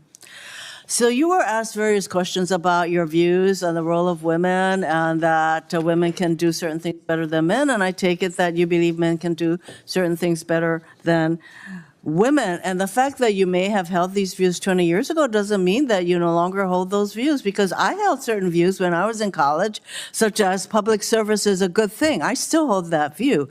But yet when you were asked whether you still believe in these gender roles, which are very limiting, frankly, in my view, you said that the canons of ethics prohibits you from answering. So do you, I mean, that's like, this is going to be a live question. Should you become a judge in the Ninth Circuit, do you actually think that there could be a live question on whether or not a woman's gender role is going to come before you? Senator, questions relating to, for instance, the 14th Amendment's Equal Protection Clause could come before me, and for that reason, I consider that a live issue, and I wouldn't be able to answer. Okay, canons. well, you know what? We didn't talk about the 14th Amendment, which, by the way, as far as I'm concerned, is supposed to provide equal protection for everyone, regardless of race, religion, etc. But frankly, what is happening with the 14th Amendment is that it is being weaponized, in my view, that this is a Supreme Court majority that is not exactly holding the 14th Amendment to provide equal protection for everyone. So I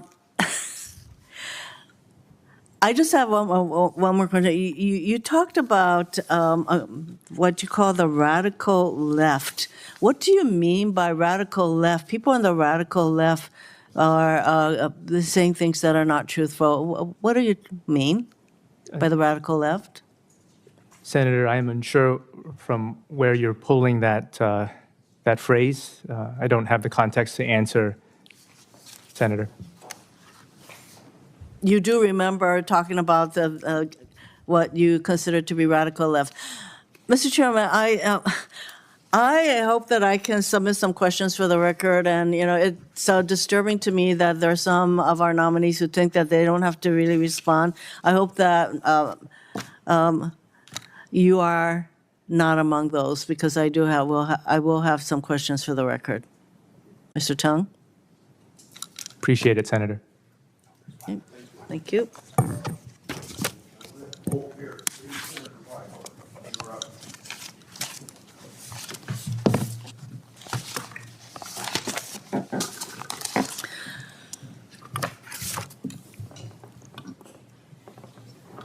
Congratulations.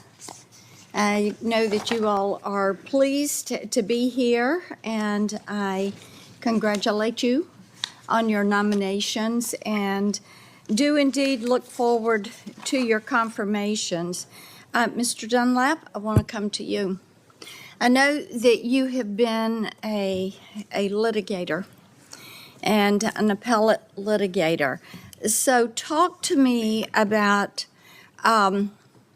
the experience you bring in that capacity, and now that you're going to be on the court. And is there a specific case that you think the briefing the court, that the entire process really informs the way you would approach the bench? I think one similarity that would transfer from being an appellate advocate to being a judge, should I be confirmed, is the necessity of carefully analyzing the law and being able to distill it in a thoughtful and understandable way. I think that a judge has the obligation to write in a way that fully explains the judge's reasoning to the parties that appeared before the court, and would provide useful guidance to future parties that may be affected by similar cases. So I think that you have to have that same skill set when you're an appellate litigator as you would if you were on the bench. Okay. Mr. Tong, let's talk about, I don't think you've talked about this yet, a town hall op-ed that you did in 2019. And it was responding to what you called, and I'm using your term, a misguided hit piece by a law professor who criticized Justices Scalia and Gorsuch and asserted that originalist judges make stuff up too. So you took issue with that, and you made the case for originalism and the framework and that approach for constitutional interpretation. So elaborate on the points that you made in that town hall op-ed and why you think, and you've talked a little bit about this today, why you think originalism is the correct approach for constitutional interpretation. Thank you, Senator. Originalism anchors judges who are not elected and who are not politically accountable, anchors them to the text of the Constitution. And so it forces them to show restraint and to not exercise their will, but to exercise judgment, in the words of Hamilton in Federalist number 78.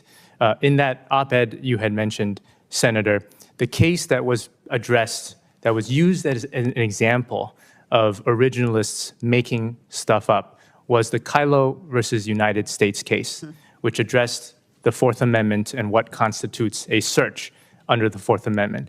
Justice Scalia wrote the opinion holding that using a heat thermal imager of a home that would allow the police to surveil the interior of the home, that constituted a search, despite the fact that thermal imagers weren't in existence at the time of the Fourth Amendment's ratification. The Fourth Amendment would still have application. The meaning of the search doesn't change over time. And so in that instance, I don't believe that Justice Scalia was making stuff up as the author of the article I was responding to was suggesting. Okay. And you also said in that op-ed, when judges stray from text and original meaning, we end up with topsy-turvy results. So expand on that. Yes, Senator. So when one strays from the text and veers into other sorts of doctrines under the Fourth Amendment, for example, the Katz doctrine, reasonable expectation of privacy, when that becomes the controlling test, what happens is searches that were searches under the original meaning of the Fourth Amendment no longer become searches. So when helicopters search other people's property, that constitutes a search, does not constitute a search anymore, because under the Katz view, there's no reasonable expectation of privacy. It's no longer moored to the text of the Constitution. Thank you. Thank you, Mr. Chairman. Thank you, Mr. Chairman. And to all the nominees today, it's obviously a time in America where we should recognize people who want to step forward and serve in the public interest, do so at often great sacrifice, not just to themselves, but to their families. So I just want to recognize that this is a very important part of our American tradition, and people that step forward for these offices should be commended for doing that. Mr. Tong, I want to jump right back in to where my colleague was asking you about Mike Davis, if you don't mind me to dig in a little bit more here. And if that's one of my videos, keep it playing. But if it's not me, you should cut it off right now. Do you agree with Mr. Davis that you guys are friends, correct? We are friends, Senator. Yeah, thank you. And Mr.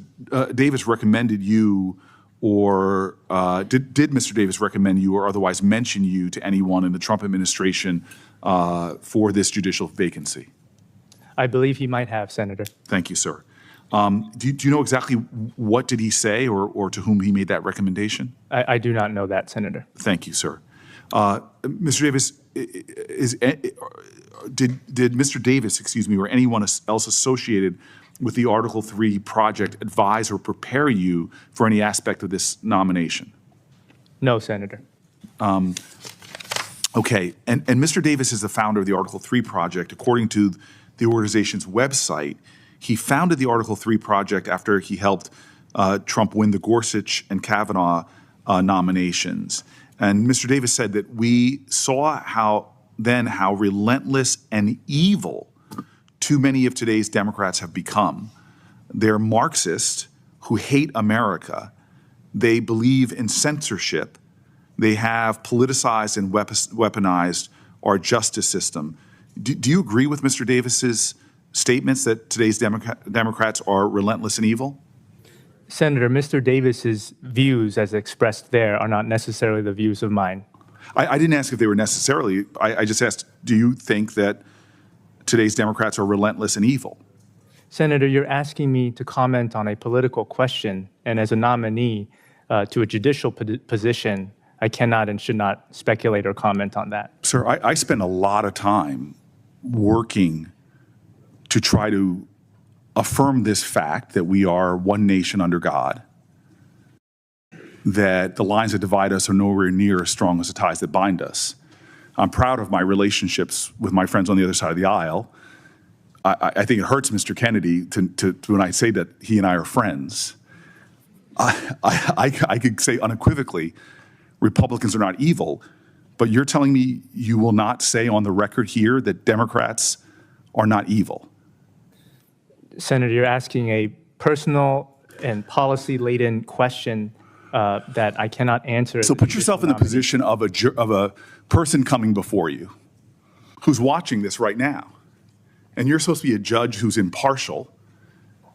And you're telling me that for this nomination, I have a constitutional obligation to advise and consent, that I should be in any way hopeful that a judge will be that impartial if he cannot say that Americans writ large, because of their freedom of party association, that you can't say that whether you're deciding to be a Democrat or Republican or independent, you can't say in this hearing that you don't think that that makes a person evil?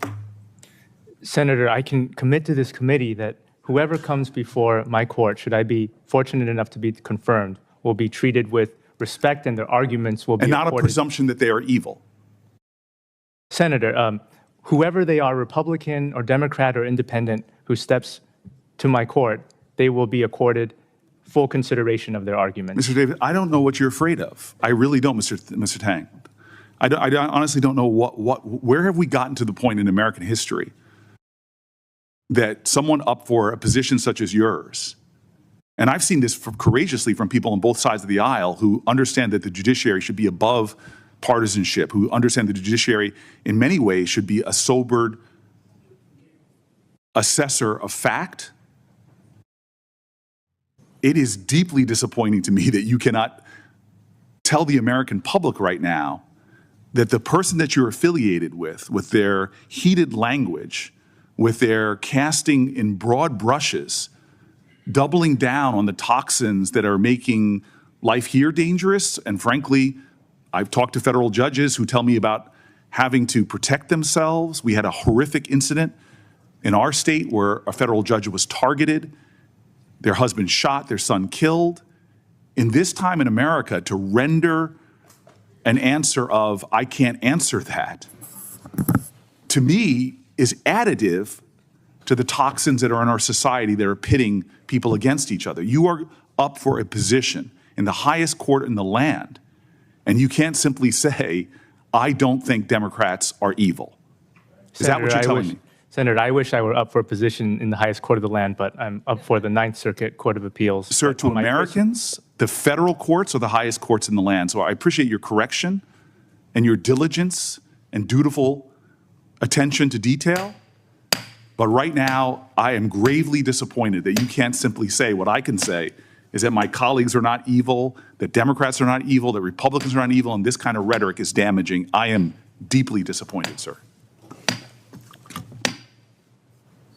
I'm the chairman now. We've got a new sheriff, and I'm going to call on Senator Schmidt. But before I do, Mr. Tong, I'm going to give you another chance. I want you to think real hard. I looked at your record. I think you're a good man. You don't think, you really don't think that somebody's evil just because of their party they're in America, do you? I don't think that, Senator.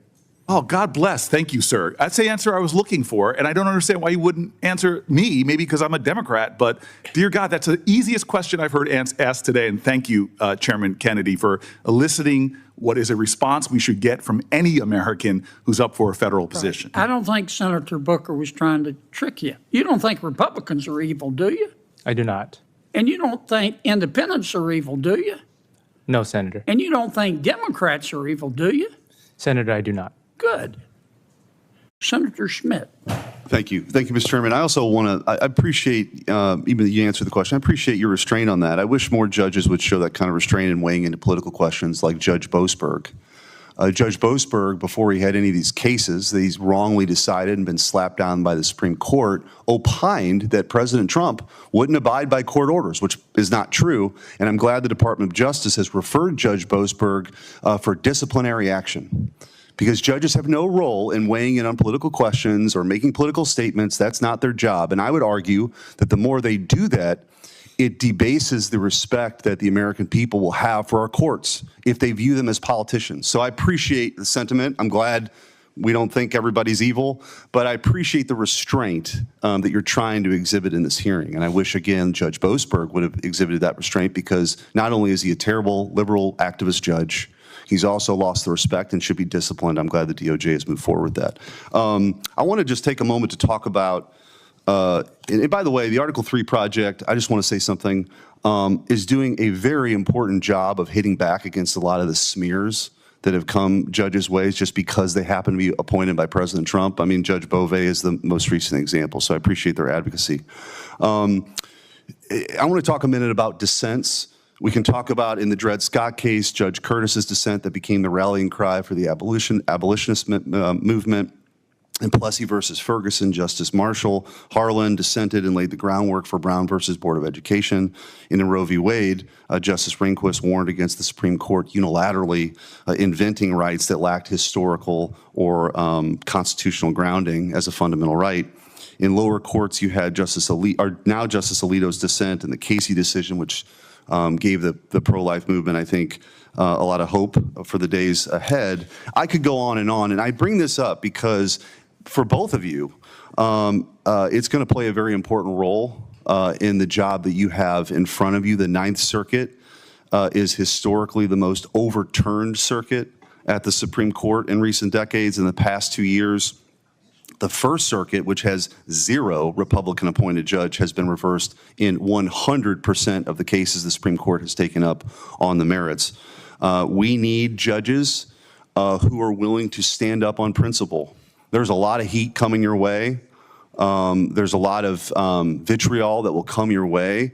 But beyond just the judicial philosophy that I think is really important, it is the courage that it's going to take in many ways to stand on a judicial island in many ways on the First Circuit, on the Ninth Circuit, in the places where there just aren't a lot of conservative judges that have been appointed by Republicans. And so I think in many ways this will be the real test for a lot of the judges that come before this committee. It's not necessarily, I mean, obviously originalism and textualism, those are very, very important creeds that I certainly subscribe to. But you really need people who, when they're in the arena, are going to do the right thing and maybe, just maybe, articulate an argument that will be upheld at some point somewhere else. So, Mr. Dunlap, I wanted to ask you, if you're confirmed, you'll be the only Republican-appointed judge on the First Circuit. As I mentioned, it's been reversed 100% of the time by the Supreme Court. And there's only 4 active district court judges in the First Circuit appointed by Republicans. And the Supreme Court's already had to clean up some messes that the First Circuit has created. How do you view your future role as a judge in the First Circuit in writing even dissential opinions, not only just dissents, given the likelihood you're going to find yourself on an island? Well, Senator, Mainers are famously independent. I suspect that characterizes me as well. I believe that it is important to work collegially with one's colleagues to reach the best decision possible. I think it is also important that when there is a disagreement, that a judge be willing to write independently, to write a dissent if necessary.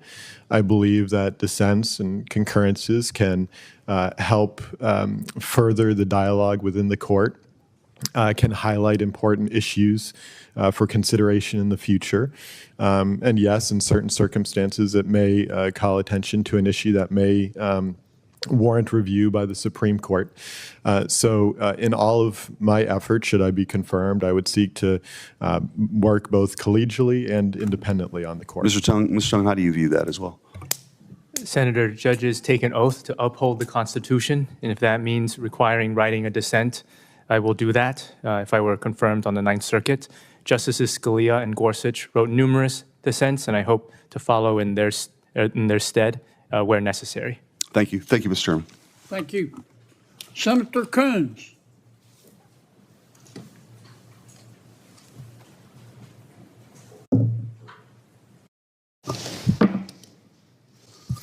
Thank you, Senator Kennedy. Thank you to the nominees, to Mr. Tong and to Mr. Dunlap, for you and your family's willingness to serve. Mr. Tong, in particular, thank you for your service at DOJ. And I just wanted to ask both of you, if I could. The record reflects you both met with President Trump on July 2nd to discuss your nominations. Is that correct? Yes, Senator. That is correct. Who attended that meeting, Mr. Dunlap? Where did it occur, and what was the topic of discussion? We met in the Oval Office. I believe we were accompanied by the Chief Counsel, and we generally discussed background judicial philosophy. Mr. Tong, what did you discuss at the meeting, and what sort of questions were you asked? Senator, we discussed my background and qualifications. As far as I can tell, during both the Biden administration and the first Trump administration, personal meetings by the President of the United States with circuit court nominees were exceedingly rare. Why do you think, Mr. Tong, that President Trump wanted to meet with you personally? I don't know, Senator. Mr. Dunlap? I agree. I don't know. Anything that struck you as unusual about the questioning around your judicial philosophy? No, I was honored to be able to appear in the Oval Office. It is an honor to be in the Oval Office. I can agree with that. Mr. Tong, when you were in private practice, you represented a number of cryptocurrency clients, including a Coinbase employee who later pled guilty to wire fraud. If confirmed, would it be your intention to recuse yourself from any cases related to cryptocurrency? Senator, recusal will be assessed again if I'm so fortunate to be confirmed on a case-by-case basis based on the facts and based on the degree of the relationship I might have with the matter at hand. But does it seem to you that having had a number of cryptocurrency clients, the presumption should be in favor of recusal?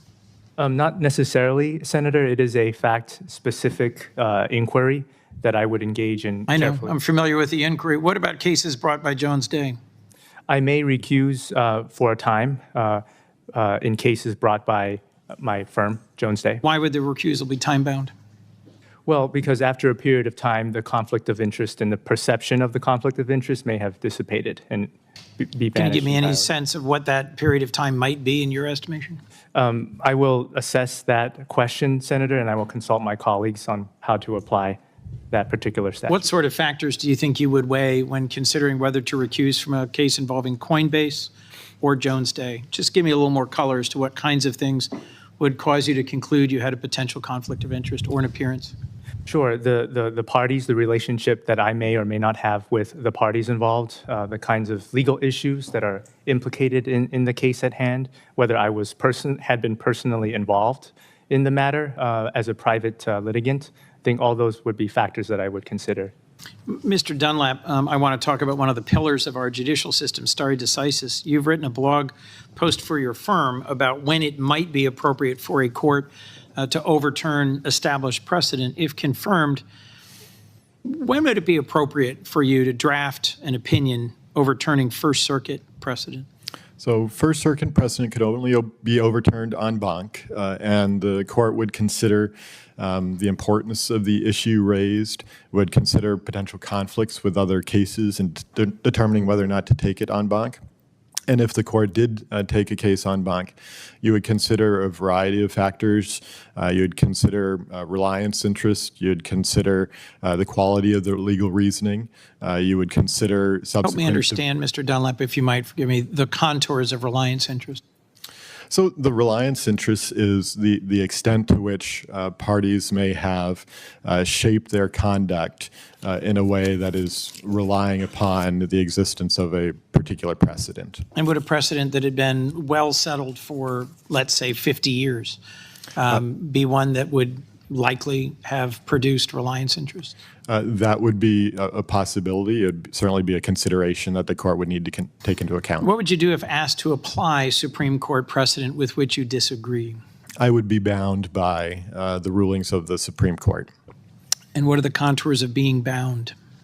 I mean, you need to look as a judge at the facts and the legal reasoning of the case, determine how it applies to the case before you. But the court's holding is binding on lower courts. Thank you both. Thank you, Mr. Chairman. Senator Cruz. Thank you, Mr. Chairman. Congratulations to both of you. Today, we consider two exceptional nominees, Joshua Dunlap for the First Circuit and Eric Tong for the Ninth Circuit. Both are accomplished appellate advocates, constitutionalists, and exactly the type of judges President Trump promised to nominate. Judges committed to following the law as written, not as they might want it to be. This matters because for decades, the First and Ninth Circuits have been among the most activist courts in America. Too often wrong on the law, too often hostile to the Constitution, and too often willing to substitute their own left-wing politics for the rule of law. The Ninth Circuit is notorious for its extreme activism and wildly incorrect rulings.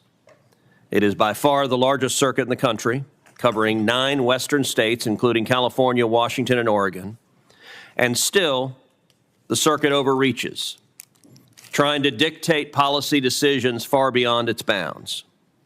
For years, the Supreme Court has had to correct its radical rulings. In Kennedy versus Bremerton School District, the Ninth Circuit upheld the firing of a high school football coach for the, quote, unconstitutional act of praying at the 50-yard line. Not only did the Ninth Circuit trample Coach Kennedy's free speech and free exercise rights, the opinion even criticized Kennedy's faith itself, suggesting that his public prayers defied the Sermon on the Mount. The Supreme Court reversed 6-3, restoring Coach Kennedy's constitutional rights and repudiating the Ninth Circuit for its overt hostility to religion. In California versus Greenwood, the Ninth Circuit invented a Fourth Amendment privacy right in trash. The Supreme Court reversed that decision because garbage at the curb has no privacy protection. In Ashcroft versus Al-Kid, the Ninth Circuit held that a former U.S. Attorney General could personally be sued for detaining a terrorism witness. Again, the Supreme Court reversed 8-0. In Peruta versus San Diego, the Ninth Circuit declared there is no Second Amendment right to carry a concealed firearm, a ruling later gutted by the Supreme Court in Bruin. And just this week, I am leading an amicus in Nome versus Al Otro Lado, a case that epitomizes the Ninth Circuit's lawlessness. The Ninth Circuit held that an alien standing on the Mexican side of a U.S. port of entry has, quote, arrived in the United States and can therefore claim asylum, creating a right that Congress never authorized. If allowed to stand, that decision would abolish border metering and would force CBP to process aliens in foreign countries and invite millions of asylum claims from people who have never set foot on U.S. soil. Our brief urges the Supreme Court to grant cert and to reverse the Ninth Circuit. because immigration policy is for the political branches, not for activist judges. The First Circuit, though smaller, is no less liberal. It covers 4 New England states from Maine to Rhode Island. Every single active judge on the court is a Democratic appointee. 4 appointed by Joe Biden and 1 by Barack Obama. That reality has made the Boston-based First Circuit a magnet for progressive litigants trying to block President Trump's immigration policies. On day 1 of President Trump's return to office, progressive groups filed 3 separate lawsuits in First Circuit district courts challenging his order to end birthright citizenship. They chose this venue deliberately. The First and Ninth Circuits show why judicial appointments matter. When unelected judges rewrite the law, fundamental rights erode, states are trampled, and the Constitution is replaced by politics of the bench. President Trump is rightly restoring balance. With nominees like Joshua Dunlap and Eric Tong, we are ensuring that the Constitution, not politics, rules in our federal court. I have a question for both of you. Can you tell this committee, in your judgment, what is the importance of the First Amendment to the Constitution? Mr. Dunlap. The First Amendment has rightly been referred to as protecting some of our first freedoms, freedom of religion, freedom of speech among them.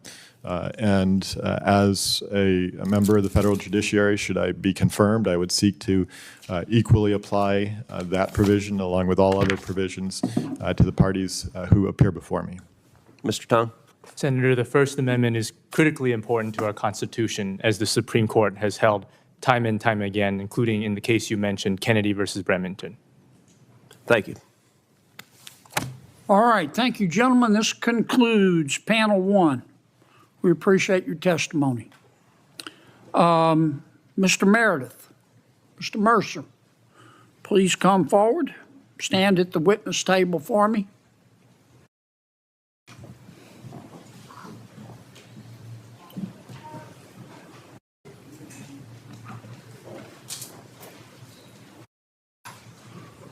Raise your right hand, gentlemen. Do you swear that the testimony you're about to give before this committee will be the truth, the whole truth, and nothing but the truth, so help you God? Please be seated. You're each given a few minutes to make an opening statement. We'll start with you, Mr. I can't see that far, Mr. Mercer. Senator Kennedy, Ranking Member Durbin, and members of the committee, thank you for holding this hearing. I also want to thank President Trump for the honor of this nomination. I appreciate the support of Senator Daines and Senator Sheehy and the generous remarks offered by Senator Daines in his introduction this morning. With me today is my wonderful wife of 27 years, Marcy. Without her love, sacrifice, and steadfast support throughout our marriage, I would not have this opportunity. We are the parents of 2 adult children who are working today and unable to join us. They have brought much joy to our lives, and we are proud of their accomplishments. Reviewing my history as part of this nomination and confirmation process has been a reminder of how many people, too numerous to mention, have influenced my path. My brother and I owe much to 2 engaged and supportive parents, my 97-year-old mother and my father, who is no longer living. My dad entered public service as a legislator when I was 9 and gave me a window to see law and policy early in my life. I'm confident that I have pursued public service for nearly 30 years due to what he allowed me to see. But others deserve mention. I've benefited from instruction and guidance from many fine teachers and mentors. I have learned much from my colleagues in government, both in state and federal service, and for the last 15 years in private practice at the law firm of Holland and Hart. I've had support from friends and family along the way. I'm grateful to all of these people and look forward to the committee's questions. Mr. Meredith. Senator Kennedy, Ranking Member Durbin, and to all the other committee members, I'd like to say thank you for the opportunity to appear before this committee today. I'd also like to thank President Trump for the great honor of this nomination, and I'd also like to thank my home state senators, Senator McConnell and Senator Paul, for supporting me. I'm fortunate today to be accompanied by several family members, and I'd like to introduce and thank them. First and foremost is my lovely wife, Rebecca. This process can be a very stressful one, and I think that stress is perhaps in many ways most acutely felt by spouses of nominees. So I'm grateful that she's been willing to go through this process and has done so with such grace and poise. Also with us today are 3 of our 4 children. I'm very pleased to have them here, and I'm very proud of them. Our youngest son just turned 3 a few days ago, and we weren't confident he'd be able to sit through this hearing. Based on our experiences at church, we know that he doesn't always understand that events like this aren't two-way conversations involving him. So he's at home with my mother-in-law and a niece, and buddy, if you're watching this, just know that we love you and we miss you. Also with me today are my parents, Steve and Karen Meredith, my brother Bryce Meredith, his wife Kelly, and their 3 daughters, and my brother-in-law Joseph Link is here as well. I'm deeply grateful they all took time out of their busy lives to be here to support me. Several friends also made the trip to support me today, and I'm deeply grateful for that. They include State Representative Samara Heverin, Eric Lyken, Darren Embry, Kent Barber, and Blake Christopher. I want them to know how honored I am that they're here. I'm also grateful for all the family, friends, and colleagues who could not make it here today, but who are supporting me nonetheless. It's my understanding that something on the order of 350 lawyers and community leaders in Kentucky and elsewhere have registered their endorsement of my nomination. I'm deeply honored and flattered by this. Finally, I'd like to thank the 2 judges for whom I clerked, Judge Amultha Parr and Judge John Rogers. They both inspired me to pursue public service and a position in the judiciary, and the traits that they exhibited every single day provided a masterclass in how judges should comport themselves. They taught me that judges should be objective, logical, patient, reasonable, understanding, considerate, and above all, they taught me that judges should always, under all circumstances, set aside their own desires and preferences and simply do what the law commands, nothing more, nothing less. Should I be fortunate enough to be confirmed, that is how I will perform the job. Thank you for the opportunity to be here, and I look forward to your questions. Thank you, gentlemen. Senator Durbin.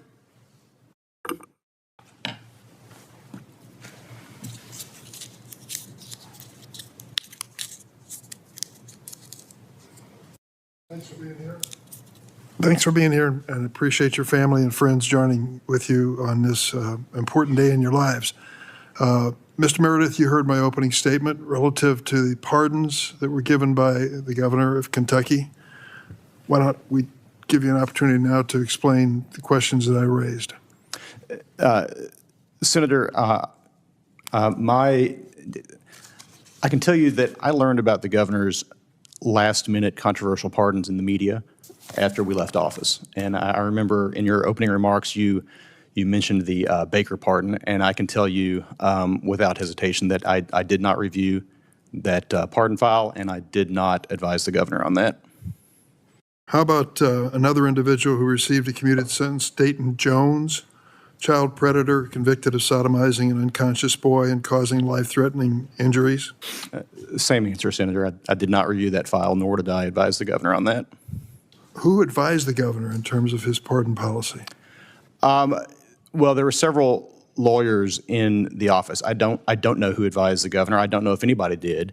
Perhaps the general counsel did. I would be speculating, Senator. It wasn't me, and I don't know. Mr. Mercer, there's some question as to, I'm not going to go into the history with the U.S. attorneys. Let someone else raise that if they wish. But I'd like to ask you about your characterization of the January 6th defendants. Did you make a recommendation to the Montana Republican Party to insert a characterization in their platform that the January 6th defendants were being held in indefinite detention? Ranking Member Durbin, I do not believe so, and I certainly have no recollection of that. What is your feeling about the prosecution of the January 6th defendants? It's become something of an issue here. Ranking Member Durbin, my view is that those are cases that were considered by the department and brought and adjudicated in the system, and the outcomes are clear, and I don't have anything really to add on that issue. What is your reaction to the full and unconditional pardon of the January 6th defendants by President Trump? Ranking Member Durbin, my position on that is that the pardon power is something that the judiciary has no involvement in, and as a nominee for this position, I don't believe it would be appropriate for me to comment on that issue. While serving in the Montana State Legislature, you initially opposed a bill designed to eliminate the 3-year statute of limitations for civil lawsuits by sex abuse victims. A group of survivors were critical of you and said that you made a total sellout in favor of child molesters and insurance companies. I'm relieved that despite your opposition, a compromise bill was enacted. If confirmed, how can victims of sexual abuse rely on you to rule on their cases fairly and justly given your opposition to extending the statute of limitations for these types of cases? Ranking Member Durbin, I respectfully disagree with your construction of the matter. The bill in 2019 was brought to create an unlimited statute of limitations with respect to child sexual abuse hands-on offenders. And we looked at what had occurred nationally in terms of similar statutes with a healthy respect for what statute of limitations bring in civil cases, which is the ability to have measures brought in a timely fashion. We ultimately surveyed nationally what those provisions look like in other states, and we concluded that most states allowed victims of child sexual hands-on offenses to bring those cases sometime after reaching majority, and usually for some period of time after reaching majority. So the statute that we ultimately passed created the ability to bring that case up to, I believe it was age 26. It was either age 26 or 27. That puts Montana code firmly in line with what other states have done. And the key thing in that legislation that we did was create a much more robust reporting mechanism that allows us to have clarity, or rather allows the Attorney General of the state to have clarity through the county attorneys on matters being referred for investigation by the Department of Public Health and Human Services. So we thought it was very important legislation, and we're pleased with the outcome. Mr. Meredith, beginning in 2017, you defended a Kentucky law that required doctors to present certain information to patients before the performance of an abortion procedure. As part of your defense of that law, you stated, and I quote, "Not every patient understands the consequences of an abortion procedure." You further stated, quote, "There are a number of patients who don't understand the nature of the fetus within them."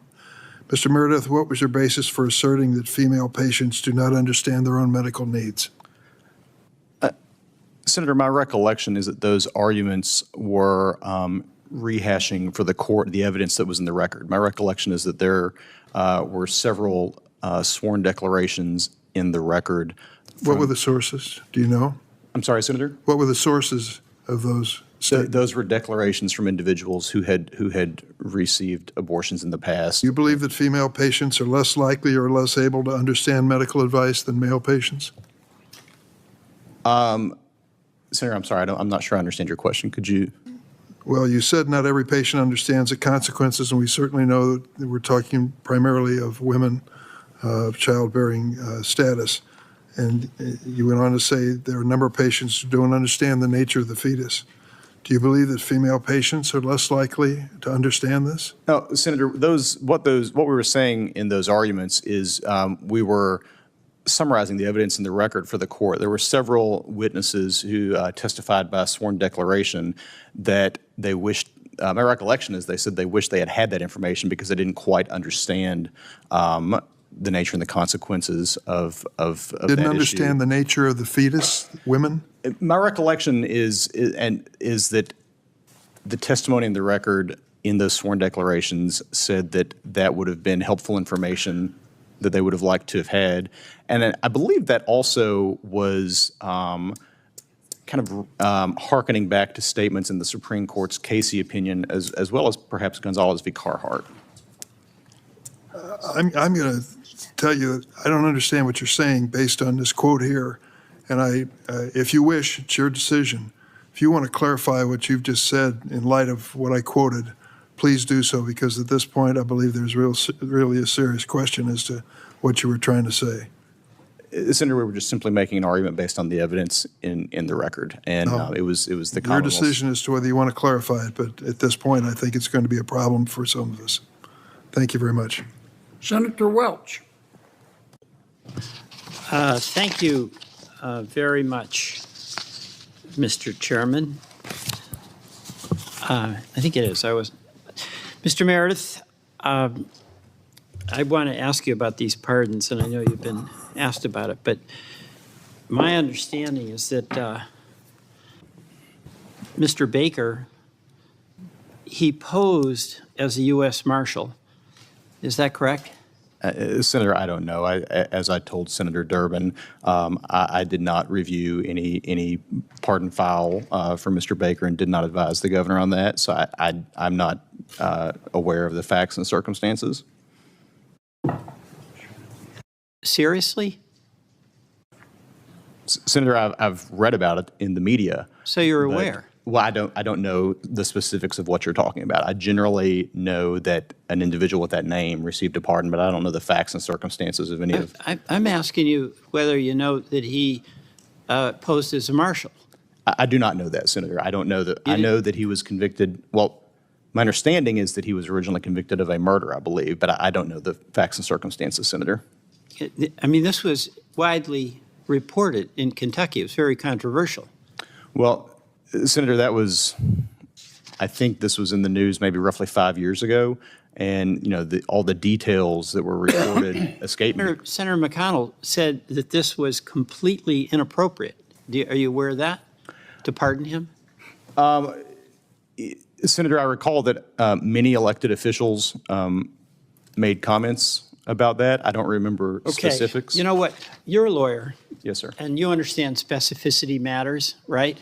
I'm not asking you what you knew from personal experience. I'm asking you what everybody in Kentucky knew. This guy posed as a marshal. That was widely reported, right? Senator, again, you're asking me about facts that I just don't know about. I don't recall that from the report. You might be right, Senator. I don't know. You know what? Be serious here. This is like incredibly controversial. I mean, so much so that Senator McConnell called it out as completely inappropriate. Everybody knew about it. This guy posed as a marshal. You're saying you don't know about that, even though it was widely reported. He murdered somebody, right? My understanding, Senator, is that he was convicted of a murder. And he killed the man's wife. He held this person he killed, he held his wife, that man's wife and his kids at gunpoint, right? Senator, I don't know. You're asking me about specific facts and circumstances. In 2017, a state jury found him guilty. Senator, I understand that it's my understanding that he was convicted, but you're asking me about facts and circumstances that I'm not aware of. Well, all right. I'll pretend you're telling me the truth, and I'll enlighten you as to what happened. In 2017, a state jury found him guilty. He got a 19-year prison sentence, right? Senator, again, I don't know all the facts and circumstances. Just take it from me. We'll just assume I'm telling the truth. And he got a 19-year sentence. In 2018, Baker's brother, that's the man who was pardoned, hosted a fundraiser at his home for the governor, Matt Bevin. You worked for him, right? I was in the counsel's office in Governor Bevin's office. All right. So when I asked the question, did you work for him? Yes. Is the answer yes? Well, I worked for him in the governor's office while he was governor. So you worked for him? Correct. And his brother hosted a fundraiser, and Governor Bevin got $21,500, right? I don't know. I have seen in the media. All right, I'll let you know that's what happened. Okay. And in Governor Bevin's final days in 2019, he pardoned Mr. Baker. I have seen media reports to that effect. Right. And he had served 2.5 years of his 19-year sentence. So let me just ask you this. Do you agree with that pardon? Senator, I did not review any pardon file for Mr. Baker. I didn't advise the governor on that. That's a discretionary function belonging to an executive branch official. We all know that. The governor can do what he wants. President Trump can do what he wants with the pardon power. I'm just asking you, do you agree with it? The guy shot somebody in front of his wife and kids. He got a 19-year sentence. He served 2.5 years. His brother gave a $21,500 contribution to the governor, and lo and behold, he got a pardon. Do you agree with that? Senator, I'm not aware of all the All facts right. and circumstances. While you were And- the governor's counsel, there was a subpoena to get the records so that people could understand what the deal was on why this murderer got a pardon. And you resisted the subpoena, right? Well, no, Senator. So what happened was, several of us. No, I did not. I told the governor's office I'd be happy to respond to that. Well, the records went missing, as I understand it. That's not true to my knowledge, Senator. Well, where are they? Well, my understanding is that the governor's administration currently has them. And they resisted the subpoena while you were working as counsel for the governor. No, I don't believe that's true, Senator. But I see my time is up and my answers are not complete, but I can ask some follow-up questions. Thank you. Senator Blumenthal. Thank you, Senator Kennedy. Mr. Meredith, I'm very interested in your active membership in the Federalist Society. You were president of University of Kentucky's Law School chapter, and as an attorney, you served on the steering committee of the Connecticut Lawyers chapter. In 2021, you declared the Federalist Society is one of my favorite organizations ever. I love everything the Federalist Society does. President Trump has a different view. Apparently, he's routinely attacked the organization, claiming that it gave him, quote, bad advice, end quote, on nominees, and calling its founder, Leonard Leo, a, quote, sleazebag, end quote. I take it you disagree with President Trump on his views on the Federalist Society. Senator, as a judicial nominee, it's not appropriate for me to comment on issues like that. Well, I don't understand why not. Well, Senator, you're referring to a personal political issue, and it's just not appropriate for me to weigh in on that. Well, the Federalist Society, so far as I know, is not a partisan political organization.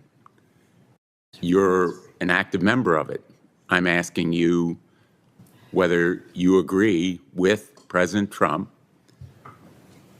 on its apparent failings and flaws. Senator, again, it's just not appropriate for me to weigh in on that. I don't understand why you're reluctant to express a view on it. You're a proud member of the Federalist Society, correct? Senator, I have been a member of the Federalist Society off and on since law school, and what you're referring to is our comments and issues that are just not appropriate for a judicial nominee to weigh in on. Is that true of all the organizations that you participated in, that they're not appropriate for you to comment on? Well, I'm not sure. I mean, it would. If you're asking me to make assessments of individuals and organizations, I think that would be the case. I think it's not appropriate for me to make assessments. You're a member of the organization now, correct? I am currently a member, yes. So I take it that you disagree with President Trump. Well, Senator, again, I'm just not going to weigh in on any assessments of any organizations or individuals or anything like that. Well, let me ask you on a different topic, since you're unwilling to answer those questions. You've made it no secret about your feelings on reproductive rights throughout your career. Given your long history of advocating against reproductive freedoms and rights, can we expect you to be fair and impartial as a judge if you're confirmed? Absolutely, Senator. My job as a judge, should I be fortunate enough to be confirmed, will be to set aside all of my personal beliefs, all my personal preferences, all my personal desires, and simply do what the law commands, to uphold the rule of law in all circumstances. Let me ask you, do you think Brown versus Board of Education was correctly decided? Do I think Brown versus Board of Education was correctly decided? Yes, Senator. How about Loving versus Virginia? Yes. and Obergefell versus Hodges correctly decided? Well, Senator, I'm comfortable saying that Brown and Loving are correctly decided because I think those are so deeply entrenched in our nation's judicial tradition that I think there's absolutely no legitimate chance that anyone will challenge them. For other Supreme Court decisions, I'm hesitant to make an assessment because I don't think it's my job today to grade the Supreme Court or offer assessments of whether they're right or wrong. And, you know, it's for other precedents. Well, I'm disappointed in that answer. I think it's unsatisfactory given that Obergefell is established and well accepted precedent. Let me ask you, Mr. Mercer, do you think Brown versus Board of Education was correctly decided? Yes, I do, Senator. And Loving versus Virginia? Yes, I do, Senator. How about Obergefell? Senator, my position on that is that that's binding precedent that the Supreme Court has issued, and if I had that matter come before me, I would adhere to that binding precedent. So you believe it was correctly decided? I believe I would be bound by it precedentially, and I would follow it as precedent. But you're distinguishing that Supreme Court precedent from Loving and Brown?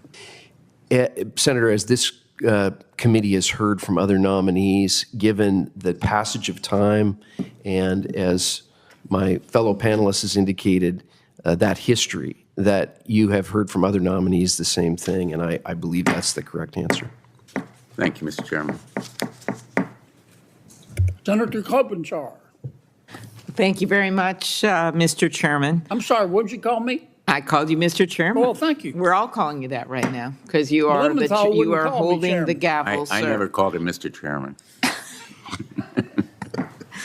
All right, Mr. Meredith, as Chief Deputy Counsel to the Governor of Kentucky, you defended, as my colleagues have discussed, you defended a law that imposed severe and medically unnecessary licensing regulations on clinics. That law would have had the effect of closing what was at the time the last remaining abortion clinic in Kentucky. You argued that the impact of closing Kentucky's last abortion clinic would be essentially none for women.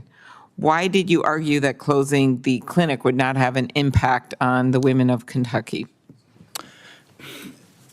Senator, my recollection of that argument is that, of course, now we are under the regime governed by the Dobbs case, but at the time we were under the Roe and Casey regime. And my recollection of that argument was that Casey, I believe, had said it's not an undue burden to have to travel up to 150 miles to obtain an abortion. And my recollection is that the evidence in the record showed that no one or almost no one would have to travel more than 150 miles to obtain an abortion should that clinic close, because Kentucky's geography is such that all of the population lives within 150 miles of facilities in other states, Senator. Is it true that the closure at the time would have required women to leave the state and travel up to the 150 miles if they needed health care? I think that's right, but Senator, one thing to keep in mind is the unique geography of Kentucky is such that many parts of Kentucky are much closer to facilities in other states than to that one facility in Louisville. So, for instance, you know, if you lived in southern Kentucky, you might be closer to Nashville or Knoxville than to Louisville. Or so it was that was the nature of that argument, Senator. Last month was the 60th anniversary of Griswold, which established the right to contraception. In the Dobbs case, the Supreme Court clarified that its opinion does not threaten Griswold.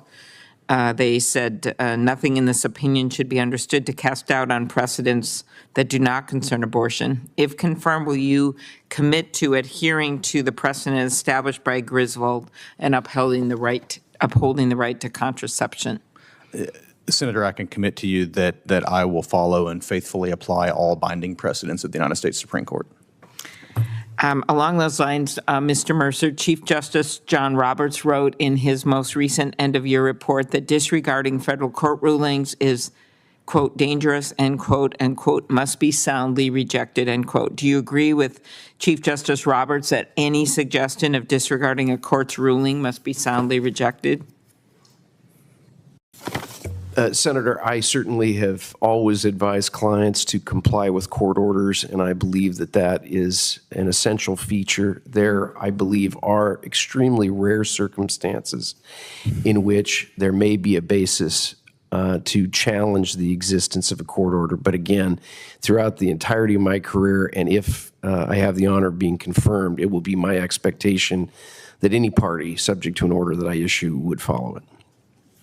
Okay, but I think he was talking about not people appealing court rulings through the regular course. He said disregarding court rulings. And do you agree with him that this should be soundly rejected? Senator, I believe that parties should comply with court orders. I believe that if they believe there's a basis to not do that, they should seek relief. So yes, I believe that court orders should be followed. And what I'm trying to say is I think there are extremely narrow circumstances where there may be a basis to say that there is a legal basis not to follow the order. It's extremely rare. I've never seen it. I've never counseled a party for whom I'm representing to take that position. And it would be my position, if confirmed, that it'd be my expectation that all parties, regardless of who they represent, comply with any orders that I issue. Mr. Meredith, then I have one more question. Yeah. Could you just quickly answer that one about Roberts?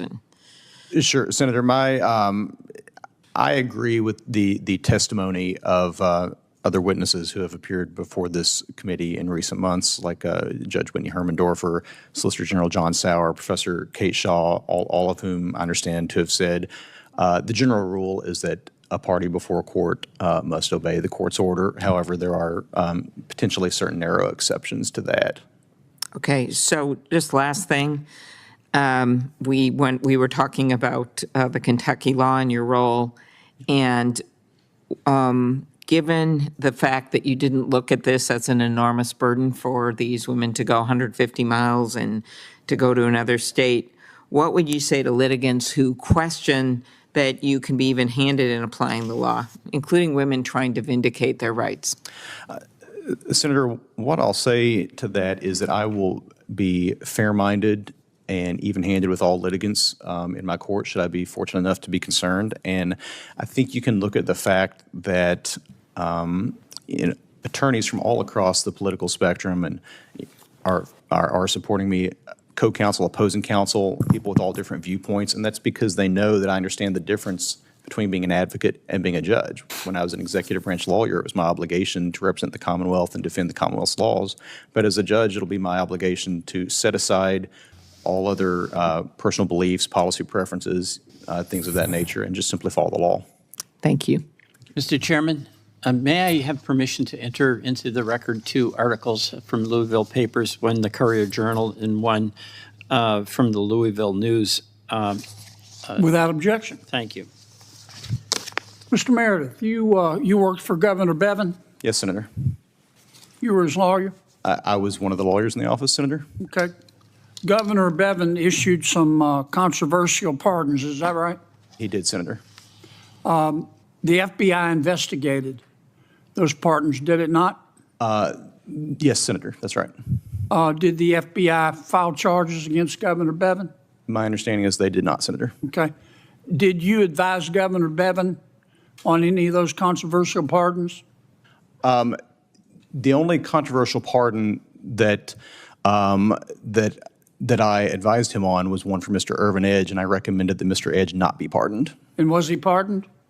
My understanding from reading news articles is that he was pardoned. Okay, so the governor didn't take your advice? Apparently not, Senator. Okay. But you didn't have anything to do with any of the other controversial pardons? No, Senator. Okay. If the New York Times, Mr. Meredith, published an editorial, let's suppose it said,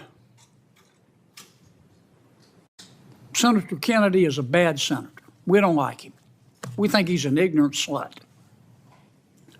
And I called the New York Times, and I said, okay, I want to write a letter to the editor replying. Can the New York Times tell me no? I believe that they could tell you no, Senator. Well, what if I said, if they told me no, I said, okay, I want to buy a full-page ad that says John Kennedy's a good senator. He is not an ignorant slut. And they said no. Can they do that? I think the First Amendment would allow them to exercise editorial discretion and control over the types of ads they want to sell. You think it's purely a First Amendment case? There could be. I mean, I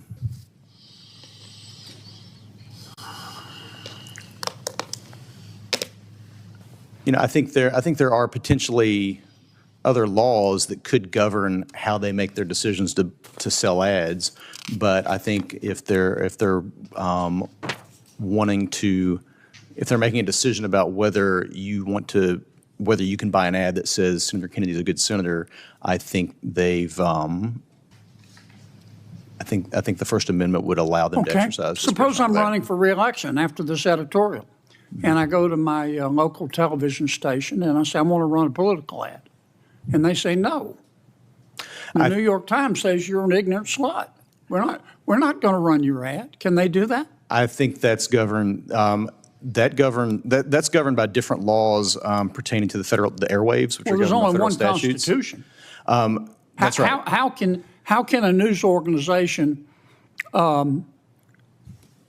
deny me the right to reply to an editorial that denigrates me, but yet I have a right to run a television ad that says the New York Times is wrong? I think as in order to have permission to use the airwaves, I think federal law requires TV stations to give equal time or equal opportunity to buy ads. Why is that constitutional?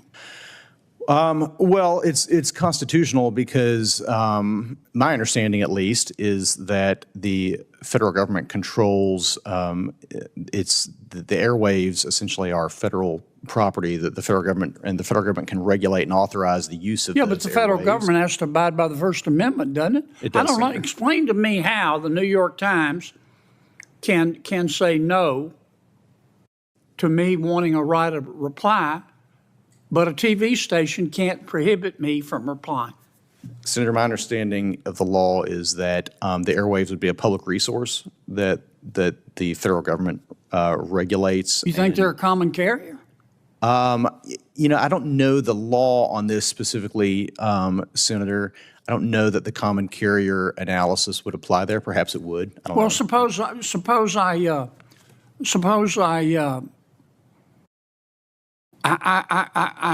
have my cell phone service with AT&T, and I call AT&T, and I say I want to expand my cell phone service, and they say nope. We read that New York Times article. You can't do it. Can AT&T turn me down? I think theoretically they probably could. No, how? Why? What basis? Well, I take that back. You're right. They probably can't because it's the same thing. Why? They're using the airwaves as well. They're a common carrier, right? I think that analysis probably applies there. That's right. Okay. Mr. Mercer, can Congress pass a law that says cities are no longer able to participate in zoning? We're going to take it over at the federal level because we don't have enough houses. Would that be constitutional? Senator Kennedy, I don't believe it would be. Why not? I believe that's the sort of thing that the Constitution has, not given Congress the authority under Article 1 to do that. And in fact, why not? On what basis? In our system of federalism, those things that are not set forth in the Constitution are reserved to the states. And zoning is one of those quintessential public health, safety, welfare matters that we reserve to local government to resolve. And so I don't believe it would be permissible for this body to attempt to codify something in that regard. So local government would win in that instance. That is my understanding. Okay, suppose local government came back and said, that not only now that we've won and we have jurisdiction over our own zoning and our own housing laws, if you want to build a new house in our city, the permit is now $50,000. Can they do that? Senator, essentially, I think the same analysis applies. I think that the local government would have the ability to establish that, and I don't think Congress could overrule it, and I think they would have the inherent authority to do so. Why isn't that a taking under the United States Constitution and the Fifth Amendment? Senator, that would be a whole different analysis, but I don't believe... Same analysis. We just established they have the right to zone as they wish. And so and to regulate local housing. They're doing it. They're saying $50,000 to get a building permit. You're telling me that's constitutional? Senator, I believe it would be. I think that they could establish that they need, in order to engage in the permitting process and go through what they need to do as a local government. I doubt very much whether that would be a violation under a compensable taking under the Fifth Amendment. You familiar with Sheets v. County of El Dorado? Senator, no, I'm not. That is not something that I've encountered in my practice. The Supreme Court struck down a $23,420 fee for a permit to build a home. I was not familiar with that precedent, Senator. I'll make sure. At some point, local government, which has wide discretion when exercising its police power, at some point, their actions can step over the line, can they not? That is true, Senator. And violate what? The takings clause? In this case, I'm not familiar with if Sheets was based upon the Fifth Amendment or if there was some other analysis, but... It was Fifth Amendment. Okay.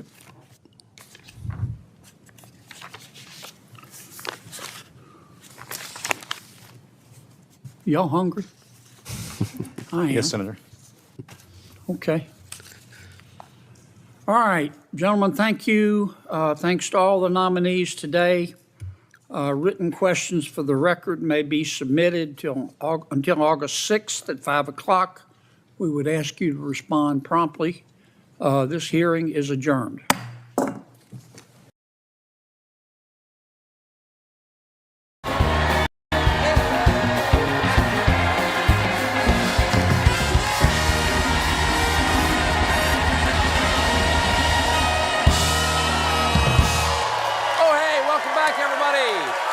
Ladies and gentlemen, stay.